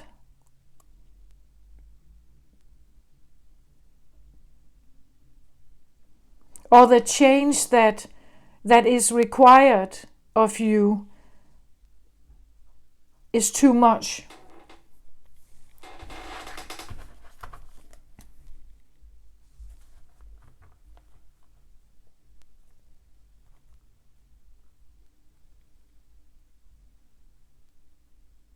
Underlying energy for the Magician, I get the King of Swords here.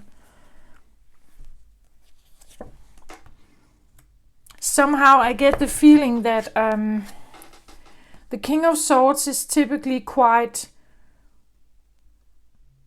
He has a message to bring here. He can be very honest, this one.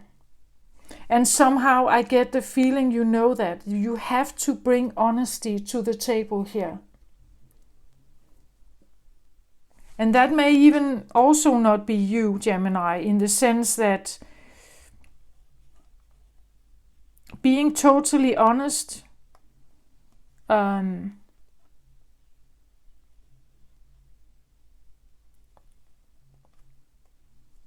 it requires something of you, right? It requires you to be vulnerable maybe also. But you are facing someone like this here. And she takes no bullshit, this one. She takes no bullshit. She's good on her own. Why should she let you in? If you don't bring honesty, integrity, some kind of... If you don't bring what she's looking for, she is going to reject you, probably. But she will take no bullshit, this one. She will look right through you. Again, she embraces all 4 energies of the Queen. That means also the Queen of of Cups being psychic, but also being considerate, understanding, loving. She has those elements also, but she also has the Queen of Swords, meaning she will tell you what she wants. She will communicate to you what she wants. That's what she's looking for. So if this is a person in your life, I want to say it has to be honest here. You have to come in with integrity, honesty, and share some kind of truth here. And no bullshit. And I think he knows it. He's also wearing a blue blouse here. I think he knows it. The quest he's on here is a quest of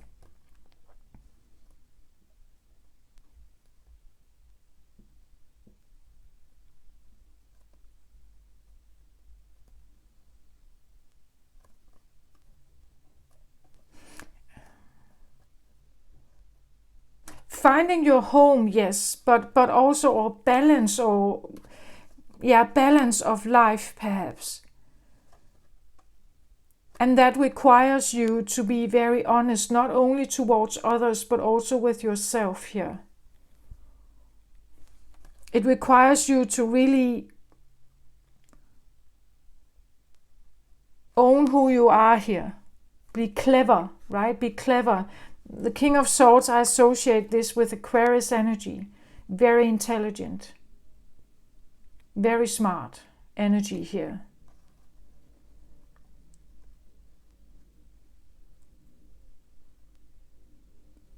Aquarius can also be a rebellion, going against the stream, right? Maybe doing something that is typically out of order, something that you were told not necessarily to do this, maybe.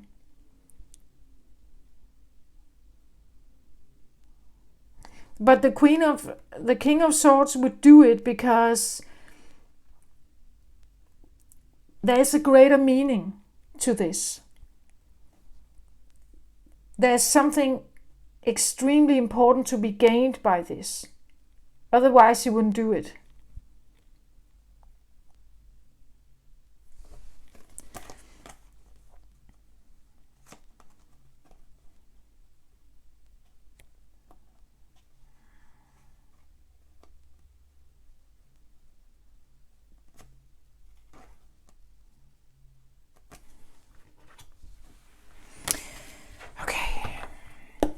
Let's have a card on the Six of Pentacles also here. For Gemini, please. Thank you.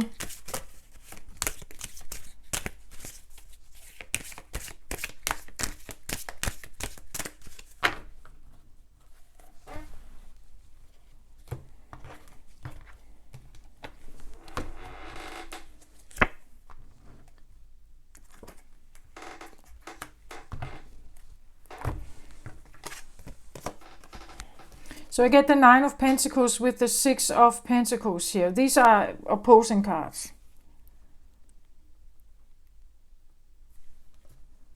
This talks about equal give and take, and this is a single card. This is being single, enjoying being single.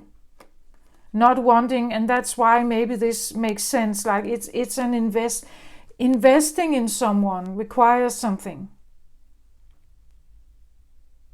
But I feel that underneath it all, you actually wanted to be single and free.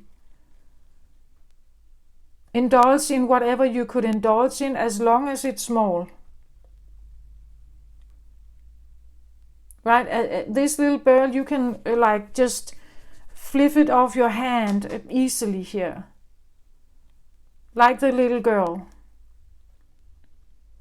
And then you can indulge in your life. The Nine of Pentacles is like a happy single life. This is where you indulge in whatever you want. You want to do what you want. And this is nice to have around when you like it.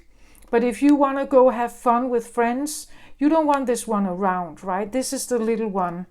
So I feel like this can be easily kind of just shoved away, like this one. And then you go and have fun. Maybe that was your life previously. I get the feeling a bit of a breadcrumbing energy. When convenient, I like this in my life.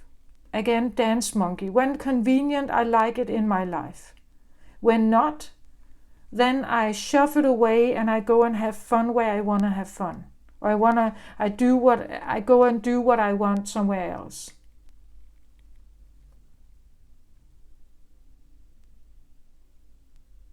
So the stuff that I kept around in my life was small. The people were of less importance. I could easily shove them off somehow.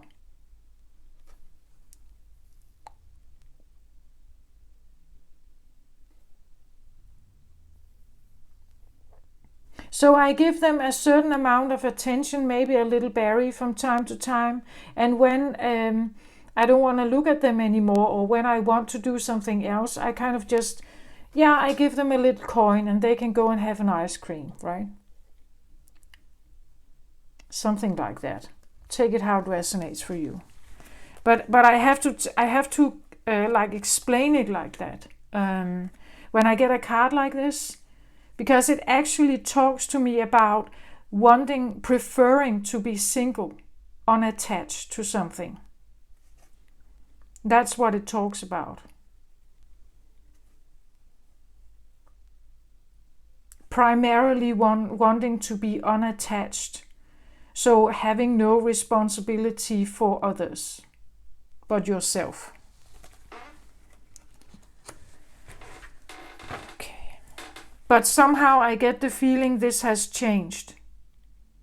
Or at least it's pending. Maybe you're still considering whether you want to be single here and not being attached to someone specific here.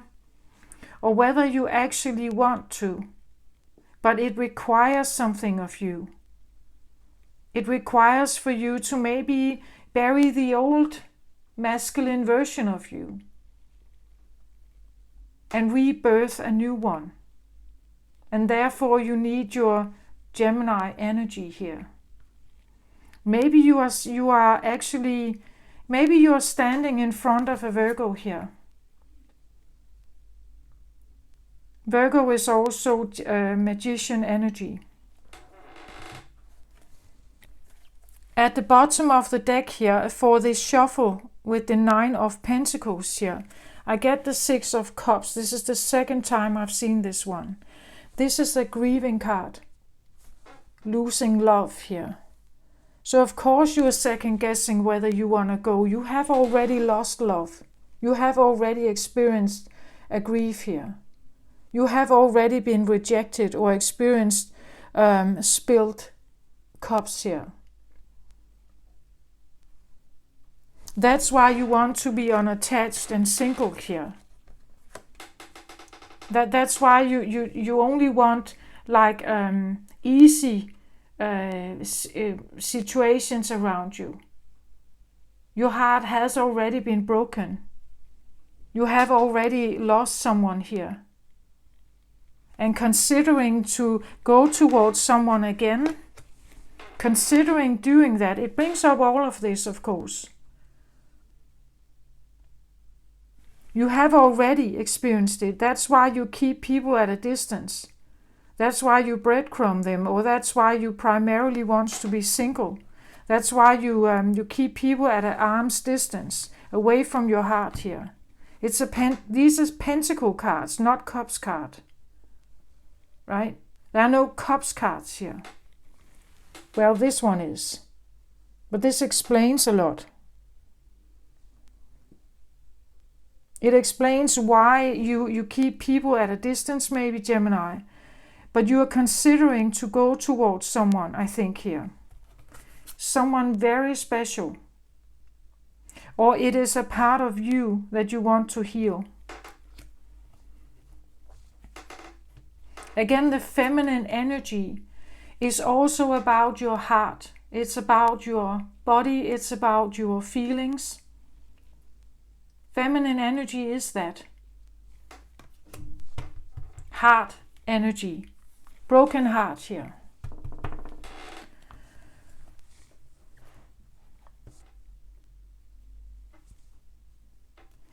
So it has to be someone special here. Otherwise you wouldn't go towards them. There has to be a special connection. Otherwise it would not be worth it for you. You have already experienced this, what this feels like.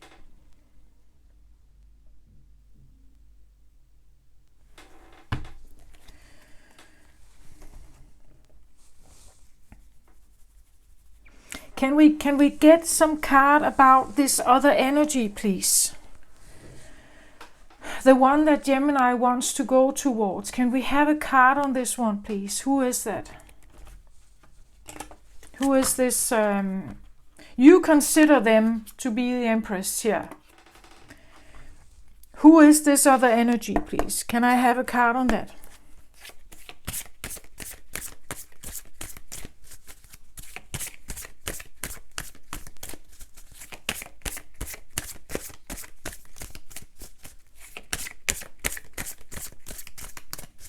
Again, it can be a part of yourself that you want to somehow, like an inner child element, right? It can be something within yourself you want to rekindle or connect with. But let's have a look what comes out here. Again, it can manifest in the outer world as well. We can talk about a yin-yang inner balance here that you want to look for. I want to go again here.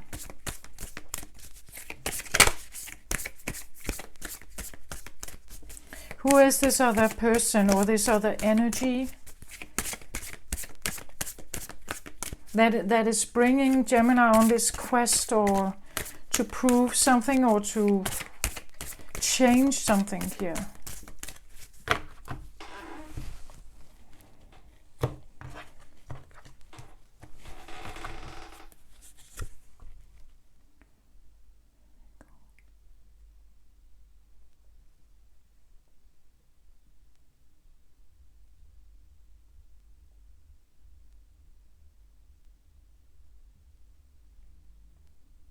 So I get unicorn. It came out reversed here. I want to say, again, the reason why it's reversed here is because I think it's not because there's anything wrong with this unicorn. It's just because they are not in your life. They are out of your life. You're looking for this unicorn here. The unicorn for me is, it's, well, if we take the unicorn out of the picture, what we have is blackness and a big moon. And that's what I feel like you were in. Like you have been in this feeling. Grieving over a lost love. Grieving or being sad, being broken, heartbroken over a lost love here. And then something came out of the blue into your life here. And it kind of stole the picture, you could say. It's like it's in your face like that. And it kind of all the pain and misery, it's still there, but it put a little bit of shine to your life. The unicorn is like this magical being, right? It's like it's like, you could say, the magical being here. Like a magical element that came into your life. It's rare. It's almost to the point a feeling of a fantasy creature, right? Because no one has really seen one, or not really. We haven't found, like, you could say, dead unicorns laying around, right? It's like it comes with an element of fantasy, an element of this like pureness, the white, the pureness, so goodness. It comes with good fortune, luck, blessing. That's the unicorn energy. If the unicorn, it's considered to be a very shy, very sensitive, very energy, and it came into your life somehow. And what I see is like, it's like the horn of the unicorn kind of piercing through maybe a darkness here. That something came in and it pierced through the bubble, as I said, the bubble of maybe your own fortress, the pain you were hiding behind. So something came in here and pierced through, allowed something else to happen in your life. And this is what you are looking for, but it's reversed here.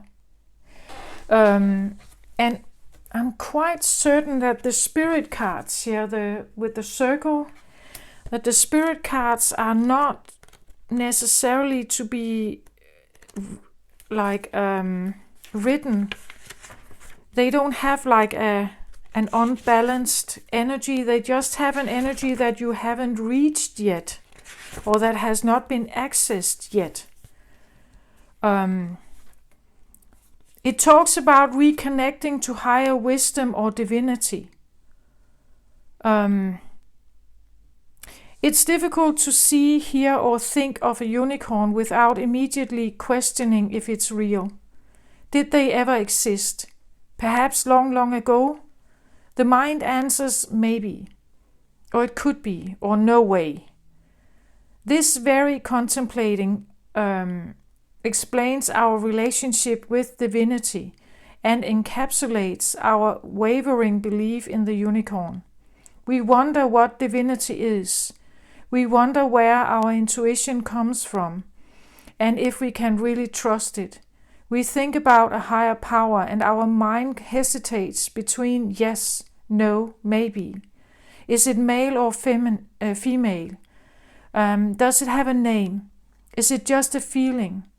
The unicorn card appears and wakes us up to curiosity about the higher self and the divine.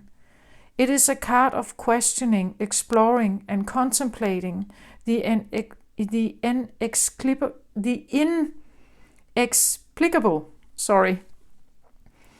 The mind's eye knows there is something beyond our day-to-day lives, a deeper dimension to our experiences. The mind's eye reaches and reaches and reaches out to grasp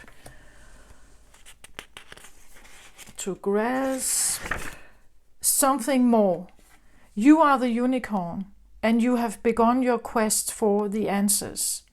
It connects with the 6th chakra, which resides at the 3rd eye. So between the brows, like the horn of the unicorn here. The exact place from which the unicorn, as I just said, the unicorn horn extends. This center is called the Ajna chakra, or command center. The ancient yogis believed it to be responsible for our intellect, intuition, and deepest wisdom. Some say our 2 eyes see the past and present, while the 3rd eye peers into the future. Yeah, it came out reversed like this. I just feel like it's because you may have denied this. You may have not wanted to look at it. And at the same time, maybe you miss it somehow. That's what I started the reading with intuitively, to think about, that maybe you miss it. Maybe there's something here that you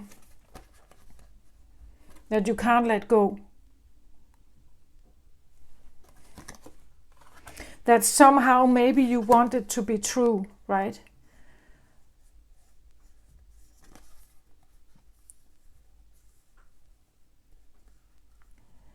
It could, of course, also be that maybe you are wrong, that the person you had in mind here, who was like a divine intervention, maybe it wasn't. Maybe it was, but it's not supposed to be someone you connect with anymore.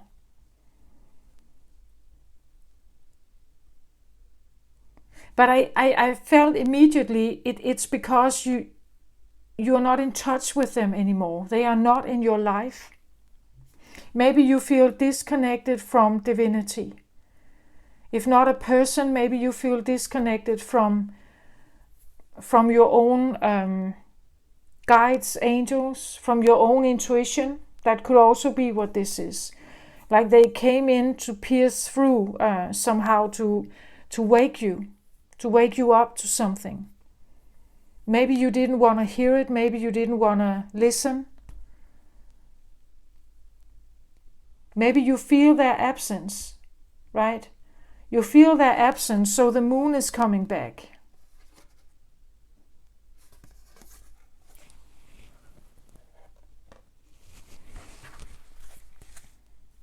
At the bottom of the deck, I get the bat. Again, moon energy is strong here.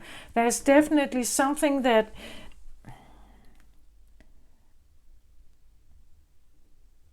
they help you somehow to get away from some moon energy here, or to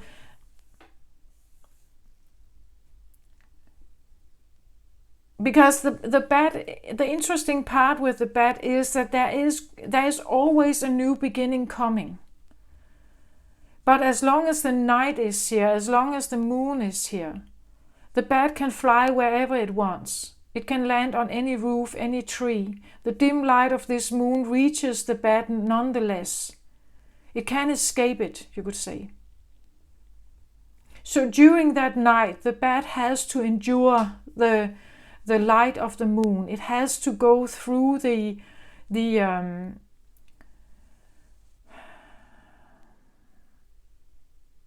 or it has to face the moon. It has to feel the moon shine on it.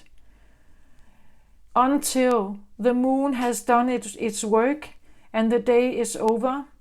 The night is over and the sun starts to shine again.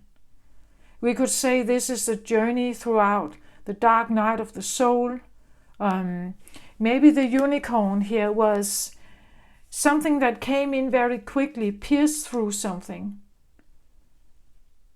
It allowed something to happen with the bubble, the moon bubble here. And maybe you have tried to escape it ever since. But somehow they came in and pierced through something here.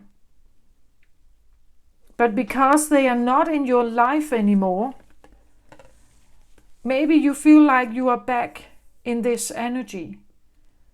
And you want to escape it, right? You want something to come in and be in your face instead of, you want this to be in your face instead of the moon, right? The bat can fly wherever it wants. But it's like the dim light is still kind of touching it, right? It's still there somehow.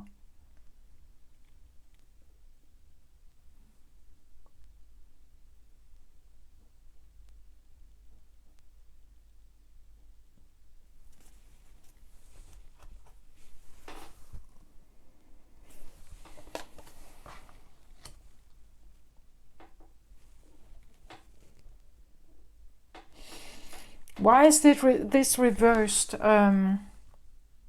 Normally I can't read it as reversed. I just don't like that it's reversed. That's probably...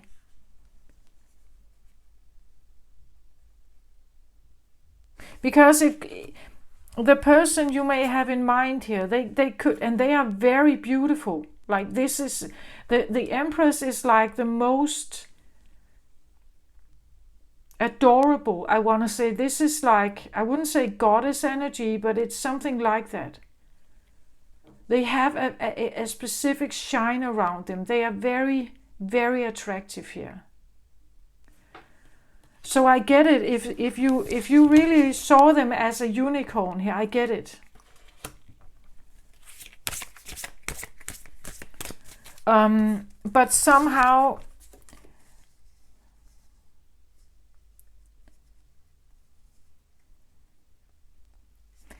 sometimes people that come into our lives are not supposed to stay. I have this feeling about this one, that they were not supposed to stay.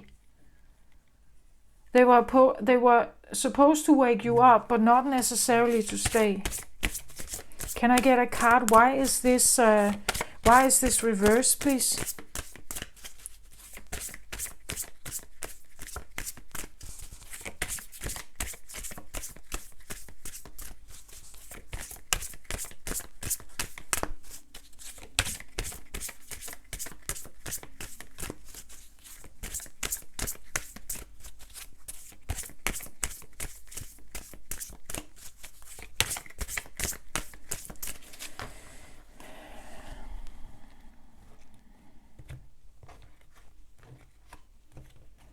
I think primarily it's because they are not in your life anymore.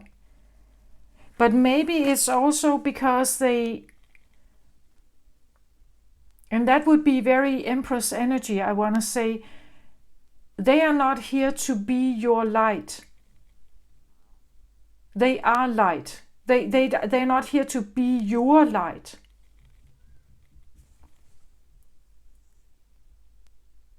They are here as a light, not to be your light. It's not that you can draw upon their light.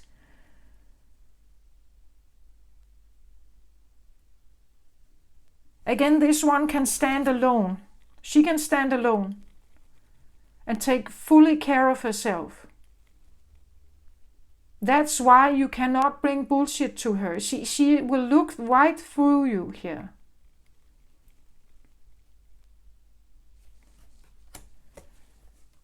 Okay, let's have a card. The Green Woman. Yeah. Let's have a look. Look at her. If I just said that the Empress could be like and the goddess of creation, like this playful, not to be taken maybe very seriously. I do what I want. I go where I want. I play with who I want. I indulge if I want to. I don't take things seriously. Maybe you get that kind of energy here. Humorous, maybe a bit playful, even provocative maybe energy here. Let's have a look here at this one.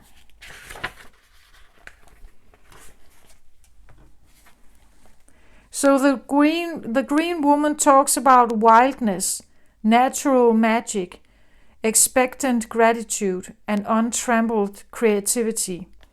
The Green Woman dances naked in the moonlight. Right? And this one again. She dances naked in the moonlight and in the sunlight and the shadows as well. She doesn't care what you think of her. She knows her own worth from her experience of life. She is the feminine, vital, vegetative force that enables a root to crack stone, the reed to bend in the wind, and the oak to stand against the storm.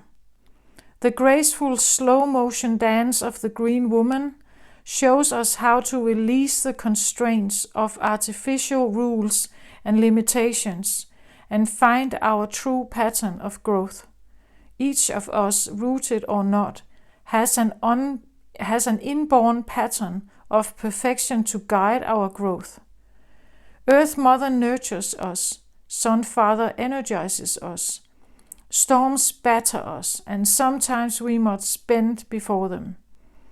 Other life preys upon us on the one hand and nourishes and supports us on the other. Within the framework of the real world, we seek our path to realizing our own potential and finding our own fulfillment. The Green Woman reminds us that where the ground is fertile, something will grow. It may be nettles or thistles or roses or carrots or sandburrs or peaches, but it will be something, because fertile earth never remains empty. She tells us to stay earthed, to attend to our own growing ground, keeping it fertile, arid and well watered, and to pay attention to what grows there. It is up to us to root out what we don't want within ourselves and to nurture what we do. She also reminds us to count our blessings and deal with our difficulties. A tree grows with the seed where the seed falls, and so do all of our rooted brothers and sisters. They teach us the importance of making the best of what comes to us, showing patience and perseverance in adversity. When a plant is thirsty, it can only do limited things to assuage its thirst, like slowly driving its roots deeper in search of water. But mostly it must wait for water to come to it. Although we can have legs and can often take action to get what we want, or at least try to, there are some things beyond our reach. These are the things we can learn from the Green Woman's example, waiting patiently and with expectant gratitude. Yes, at the same time she counsels us to take risks, to let new and unfamiliar wild seed grow and see what they may become. Watch them closely. Some of them may be miracles waiting to happen in our lives. As we develop our own free and untrammeled creativity, the Green Woman grows within us. So, what does that mean with a unicorn reversed? I feel like the person you encountered probably had a lot of wildness, a lot of untamed energy, a lot of craziness maybe. And you didn't consider them as a unicorn. Maybe you considered them as a curse. They somehow were on your mind, I think, with this wild energy. If this is a real person, they stirred something in you. They provoked something in you. They made a hole in your bubble. Right? They did something. And something started to stir in you. Something wanted to dance wild in the sunlight, in the shadows, in the dreams, but also in the rain and in the darkness.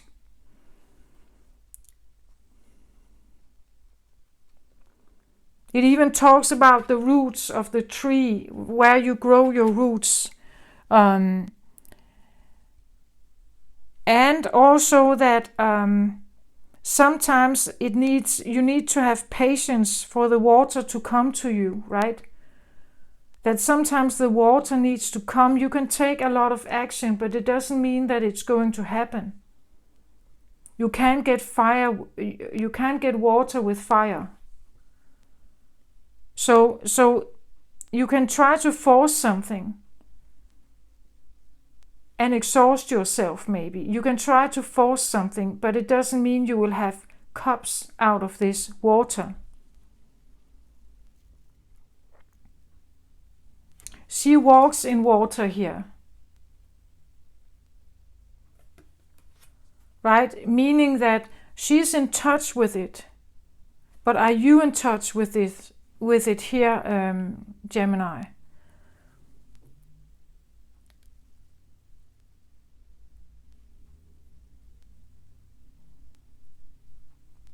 It's a wild energy that wants you to take risks, that wants you to be bold, that wants you to grow or try unfamiliar ways and see what they become. But maybe you felt like they were not something you could rely on, and at the same time you can't get them out of your head here. You can't get them out of your head.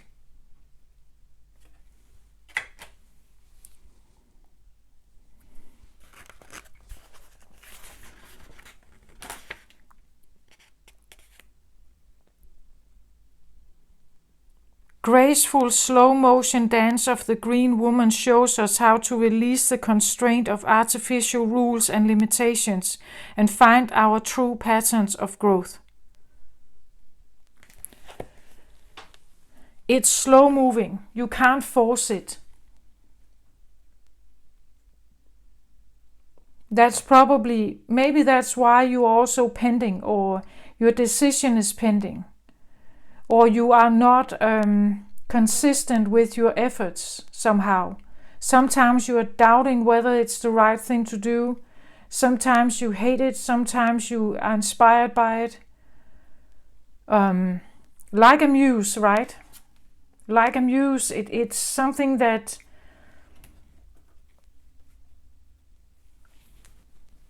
isn't it said that artists should break their creations? So a sculptor should, when they have made a sculpture and finished it, they should crack it and destroy it, not getting attached to the creation they make.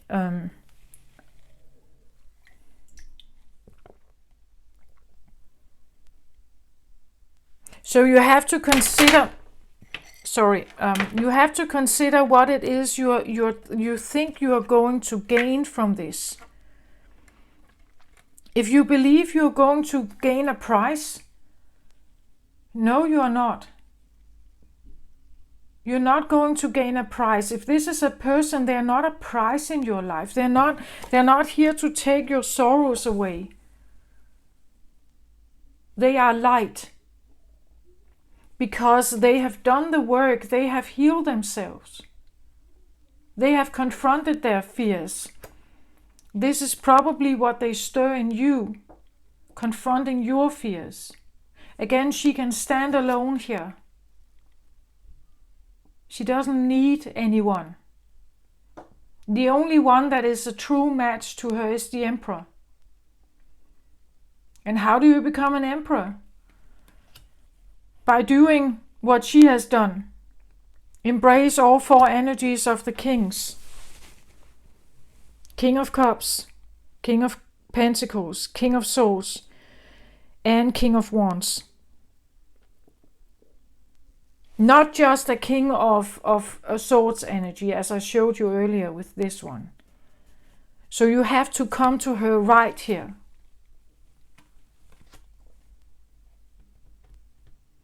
If this is an energy within you, you cannot awaken this unless you approach it right. With respect, right? Not with force, not with false promises, not with breadcrumbing. She will not show her face in you, within you. She will not show her face unless you treat her right. Your body, your emotions, clear away the clutter, the pain. Then you will have access to her. The same stuff if this is a real person in your life. You can't force your way towards her. It doesn't work like that. She will just look at you like this. Are you serious? Right? You can't come towards me like that. I'm good right? I'm good. I just do my own dance here.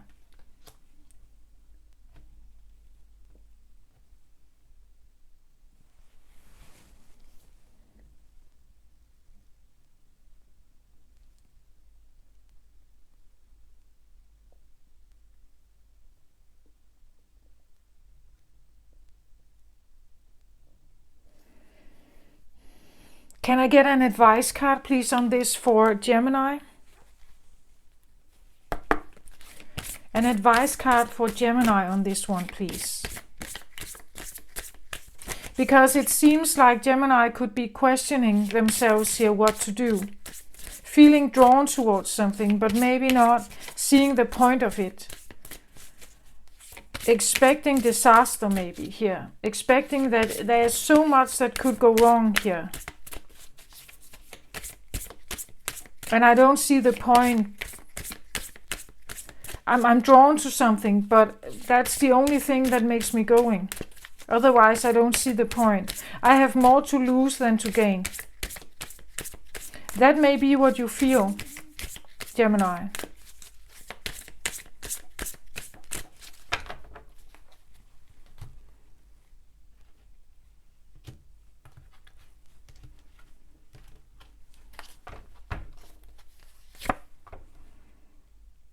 The fairy godmother as an advice for you here.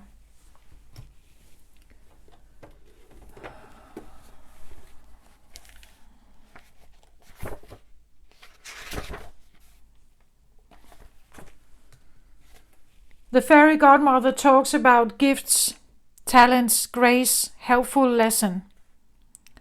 One morning recently, I was having breakfast at the local cafe, and my favorite waitress, Peggy, stopped by my table and asked what I was working on. I showed her my scribbled-in copy of Good Fairies, Bad Fairies, and explained that I was choosing the cards for an oracle deck. Of course, the fairies were choosing them, but I didn't necessarily want to explain that to the whole cafe. Peggy had been having a bad morning with difficult customers, and she had reached the stress point where she was dropping and spilling things, which only made matters worse. I encouraged her to pause for a bit, since the cafe wasn't really busy, and take a look at the fairy pictures. She thought she couldn't, but I employed the Piper's wiles of friendly coaxing, and she took a little time out to look. When Peggy got to the page of the fairy godmother, she stopped and smiled. "Oh yes," she said. "She must be in the deck. Definitely she must."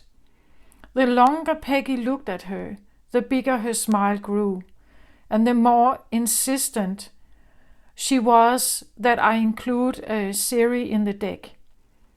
When she went back to work, I noticed that she still had a little smile on her face, and her whole body had changed.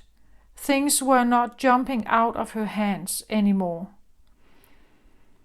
This is how Siri, the fairy godmother, works. She gives us grace to help us along our way. It might be a little touch of fairy dust to lift a mood. It might be a conspicuous miracle. It might be anything in between. She protects us from ill will and plain stupidity from others and from our own mistakes. She untangles the snails in our psyches and bestows gifts upon us, whatever she feels we need. Sometimes she gives us choices when we thought we had none. Grace is the good fortune we get from the universe even when we don't deserve it. In fact, deserving or not deserving is not the issue. We are, and therefore we are loved. It's that simple. Siri, the fairy godmother, is a giver of grace, and occasionally, quite often in fact, of useful lessons. She tries not to interfere with our learning processes, but she adds that little touch of fairy grace that helps us to learn a little faster sometimes. Quite often she acts in our lives through the hands and hearts of others. The fairy godmother is the only one to wear a crown of stars, flowers and branches, which says a lot about her. Luckily, each of us has a fairy godmother to provide the extra that our guardian angels are often too busy to think about. Fairy godmothers in general are well known for their love of parties. Don't forget to invite them to your festivities or special occasions. The fairy godmother glows through us as we perform loving and appropriate kindness to others and develop our capacity for unconditional love. Yeah, so it says it here. An advice could be that you try to do good deeds for others. Practice unconditional love. Practice helping, maybe, if that feels like better wording for you. Maybe trust that there's something out there that actually does want to help you. A godmother is like a loving, caring grandparent, right? That really just wants to help you. We see how she is balancing two different elements here, and that's what I feel like. She's going to help you if you allow her to. But I also feel like maybe just trust that there is an energy like this out there. That it's not all bad and moon darkness here. It's not all bad, right? It's not all negative here. There is something. Maybe you were not open to divinity and spirituality. Maybe you didn't see that person as an intervention from the divine, perhaps. Maybe you just saw them as a nuisance. But I feel like they came in as a wake-up call here. But they came in maybe with an energy that you didn't expect. And with a craziness or some kind of unpredictability, maybe.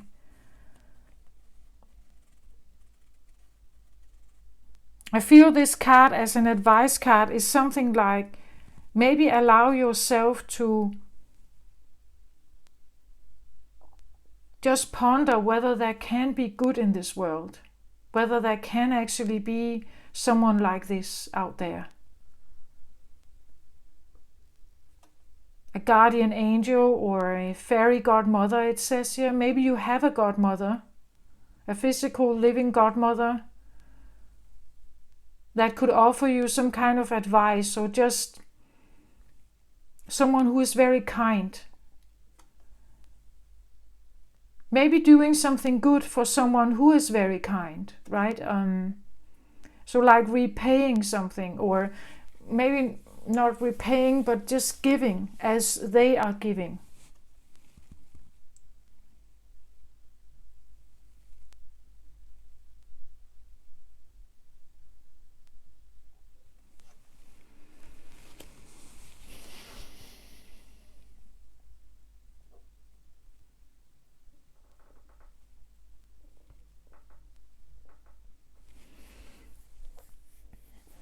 So what is this? There is something about this pending energy, but I feel like I almost need a temperance card here, like a patience, a divine timing element. Coming in at the wrong time is maybe going to be a disaster. Choosing to move forward here and do something impulsive and fierce at the wrong time is maybe a disaster.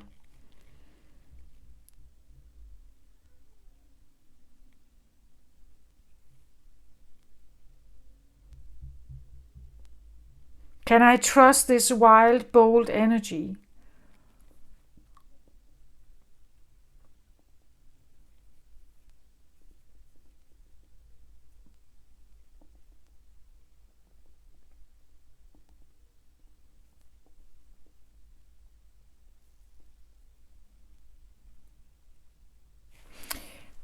Can I get a card on the Three of Life here? I feel like there's something I'm not.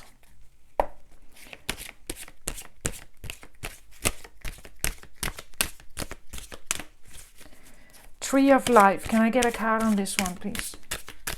Clarifier of the Tree of Life.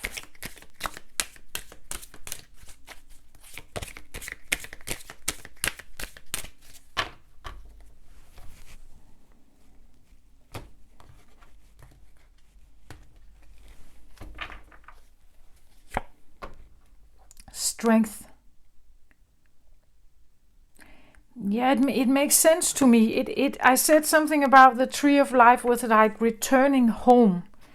But by home I mean like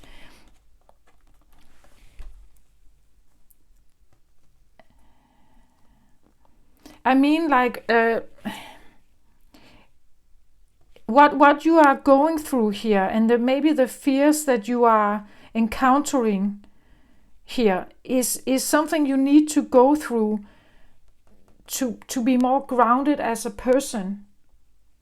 So like feeling that you are at home in yourself. But it requires strength to do so. It could even be a picture that where you used to grow your roots, where you grow up, was maybe not a safe place. It required strength to be in this place. And now you are gaining strength by replacing your roots somewhere else, seeking a better soil for your roots. But it requires strength, right? It requires some fears you have to face to do so. It's like an inner strength that wants to come to the surface, a strength you may not have felt you had. It's underlying energy. It wants to come to the surface, I feel like. But it's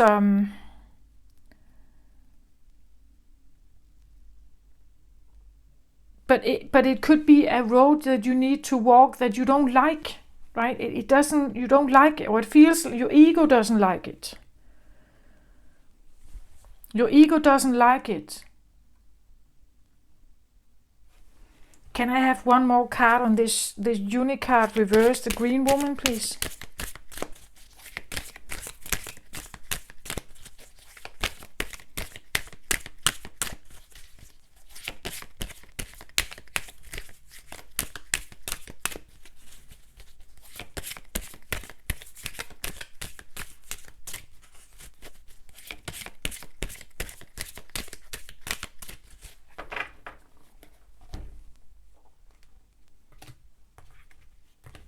I'm taking a lot of clarifiers, and I feel like this is exactly because that's what you feel. Like you don't have the answers. You have intuition, you have some kind of feeling about something, but you don't have like real, tangible answers. That's why I clarify all this stuff. I feel like it's like the world.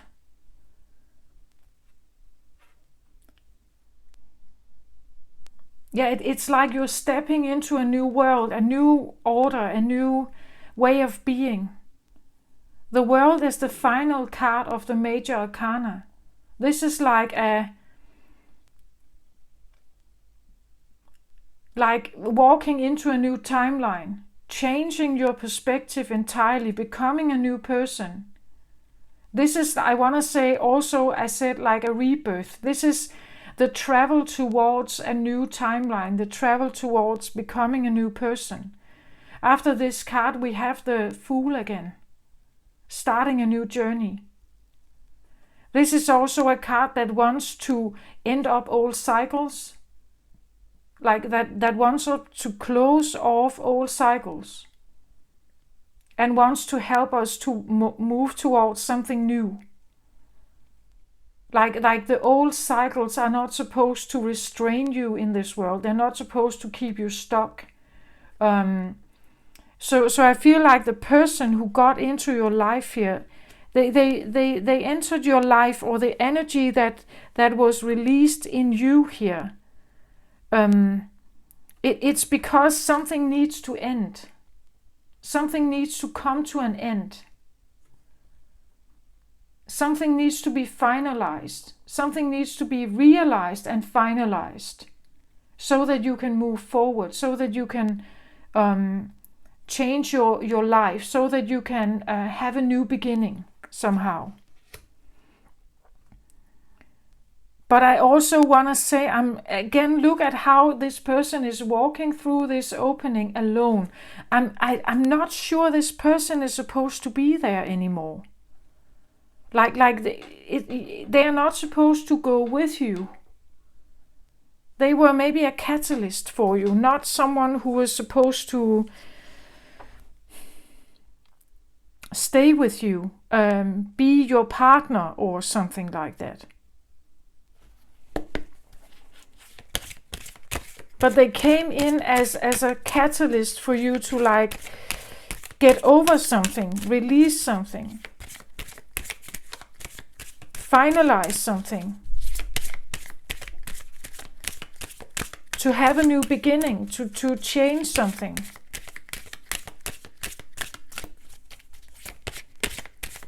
The world is something like we have learned the lesson, right?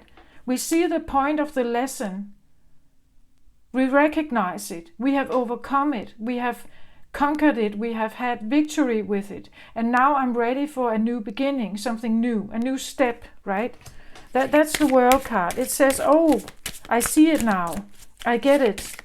I learned the lesson. I see why they are here.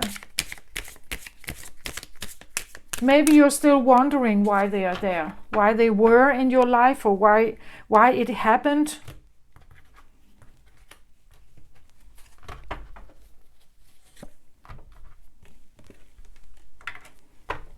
Goddess of creation, I get King of Wands. Yeah, this is someone extremely sexy, I think. Again, this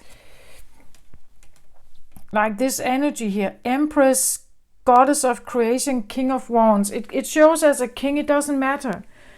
But the King of Wands is someone extremely attractive. Sexy, alluring, funny, successful, driven. This is Leo energy also, that there's a lot of light here, there's a lot of fun, there's a lot of activity, dynamic. It is maybe fierce, impulsive maybe. It can be dramatic. There's a high level of activity, high level of drive, masculinity. Well, it's a feminine, but there's sexuality, sensuality maybe. Very beautiful, strong character here, strong character. I said impulsive, but I also want to say maybe impulse control, because it's a king. So they are not a page anymore. They have learned to maybe decipher and control their impulses. They go only for what they want, nothing less. They are not immature. They are quite mature, quite sexy, very there's also an element of, I feel like cardinal energy, like a leader, management. It could be something about the aura. They just have an aura of character, like they have a solid character somehow.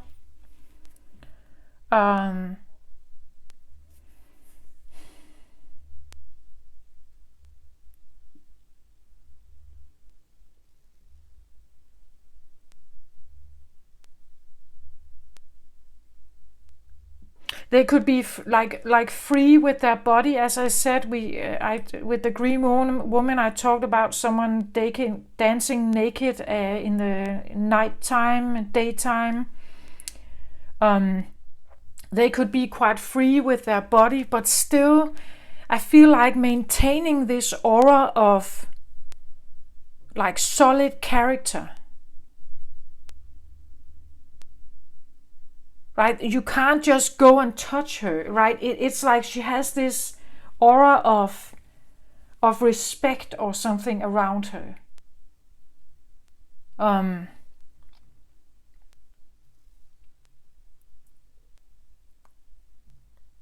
wouldn't say entitlement. It's not like that. It's more like a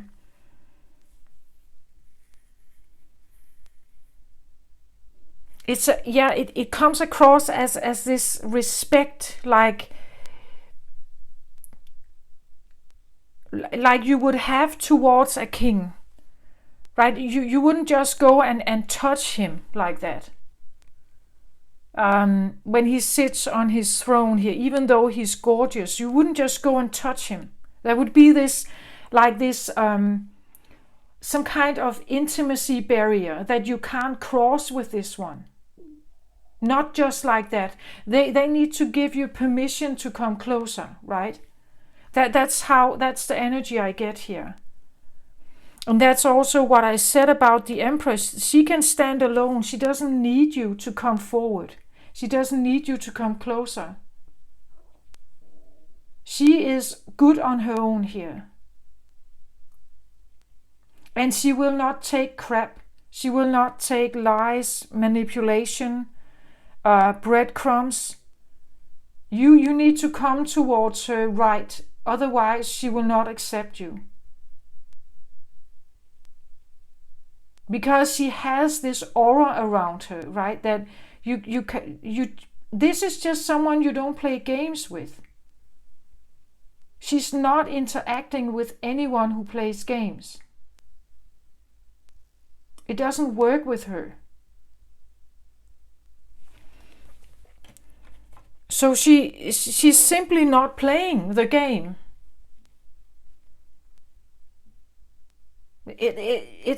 She's not interested.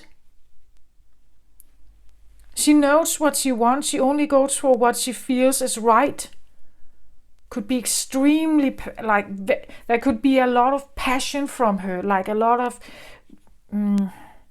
fire from her, right? She could be very, as I said, sexual. She could be very passionate, like a strong, passionate leader for something. Burning for something, right? She has a lot of willpower, I want to say also. A lot of willpower. And again, she has all four elements, right? She will tell you, she will show you, she will act, she will take action, she will do whatever she wants to attract the things that she needs.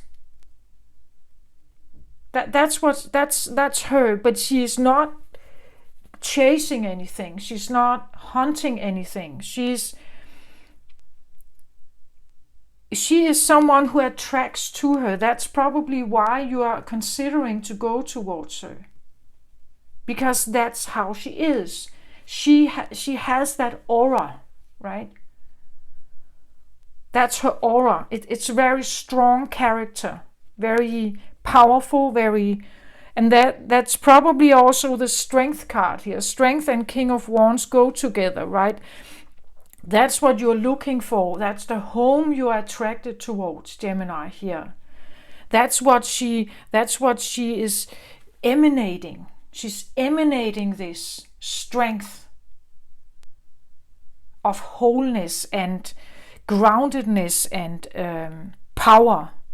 This is a powerhouse energy here.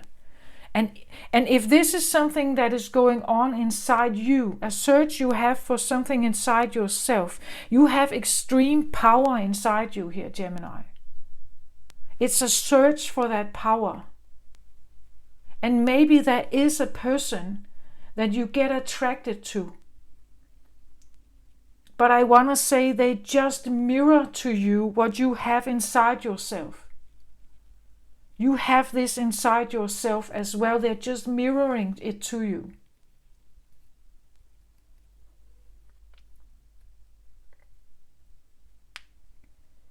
And maybe it's a bit crazy and wild and everything. It doesn't matter. It's still a strength. You have to be quite crazy and wild to stand in front of a lion like this and pet it, right? But it still shows a character of strength to do so. This is what you are aiming for, I feel like.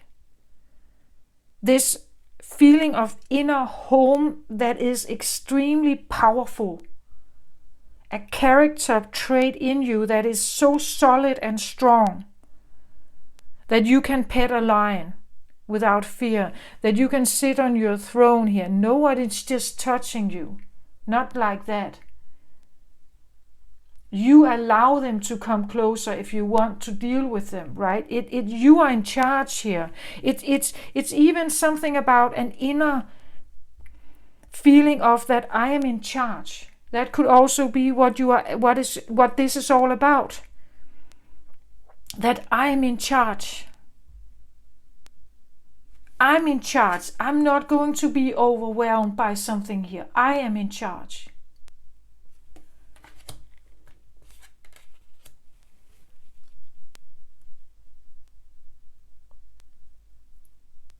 That could be the new beginning. That you have been rising up to something else. You are no longer hiding behind an old sorrow or grief. You're standing in total integrity. Feeling that inner strength. Moving forward. And if so, I want to say you're coming closer to the Emperor energy, which she is looking for if there's a physical person in your life. Someone you have this feeling for.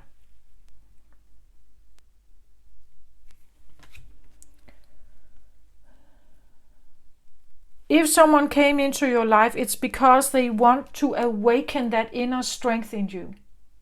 To match them. That's what I feel like is going on here. It's a yin-yang balance.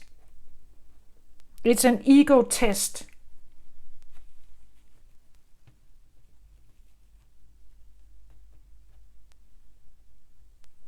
It's an ascension path you're on. And it takes you through so much questioning, so much doubting, I feel like.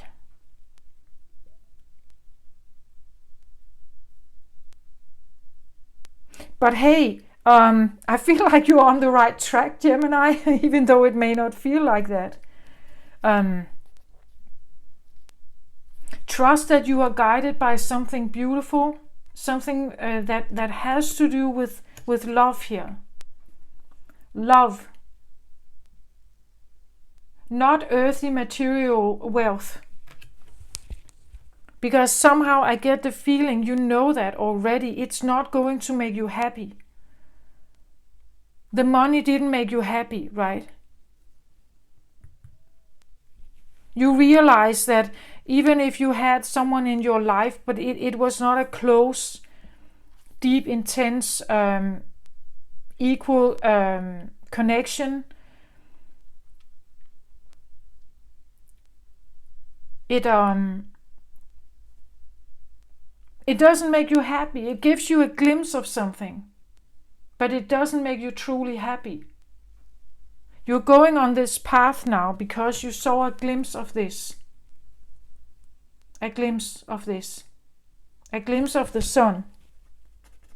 Strength card, Leo energy. Again, that's the sun is associated with Leo energy. And we have King of Wands here. We see the lions in the background here.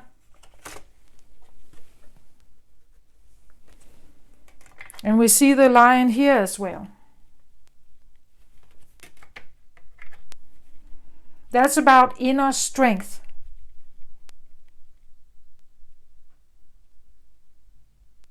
Standing in your own power. I had that also coming through with Taurus. Maybe it's like the energy is just building through the readings here. Getting more and more like information about what this is. So if you're on a timeline that talks about some of this, maybe you should look at not just one reading. Okay, this is what I have for you, Gemini. I hope this helped you somehow. I wish you the very best. Take very good care of yourself out there. Love and light to you. Bye-bye.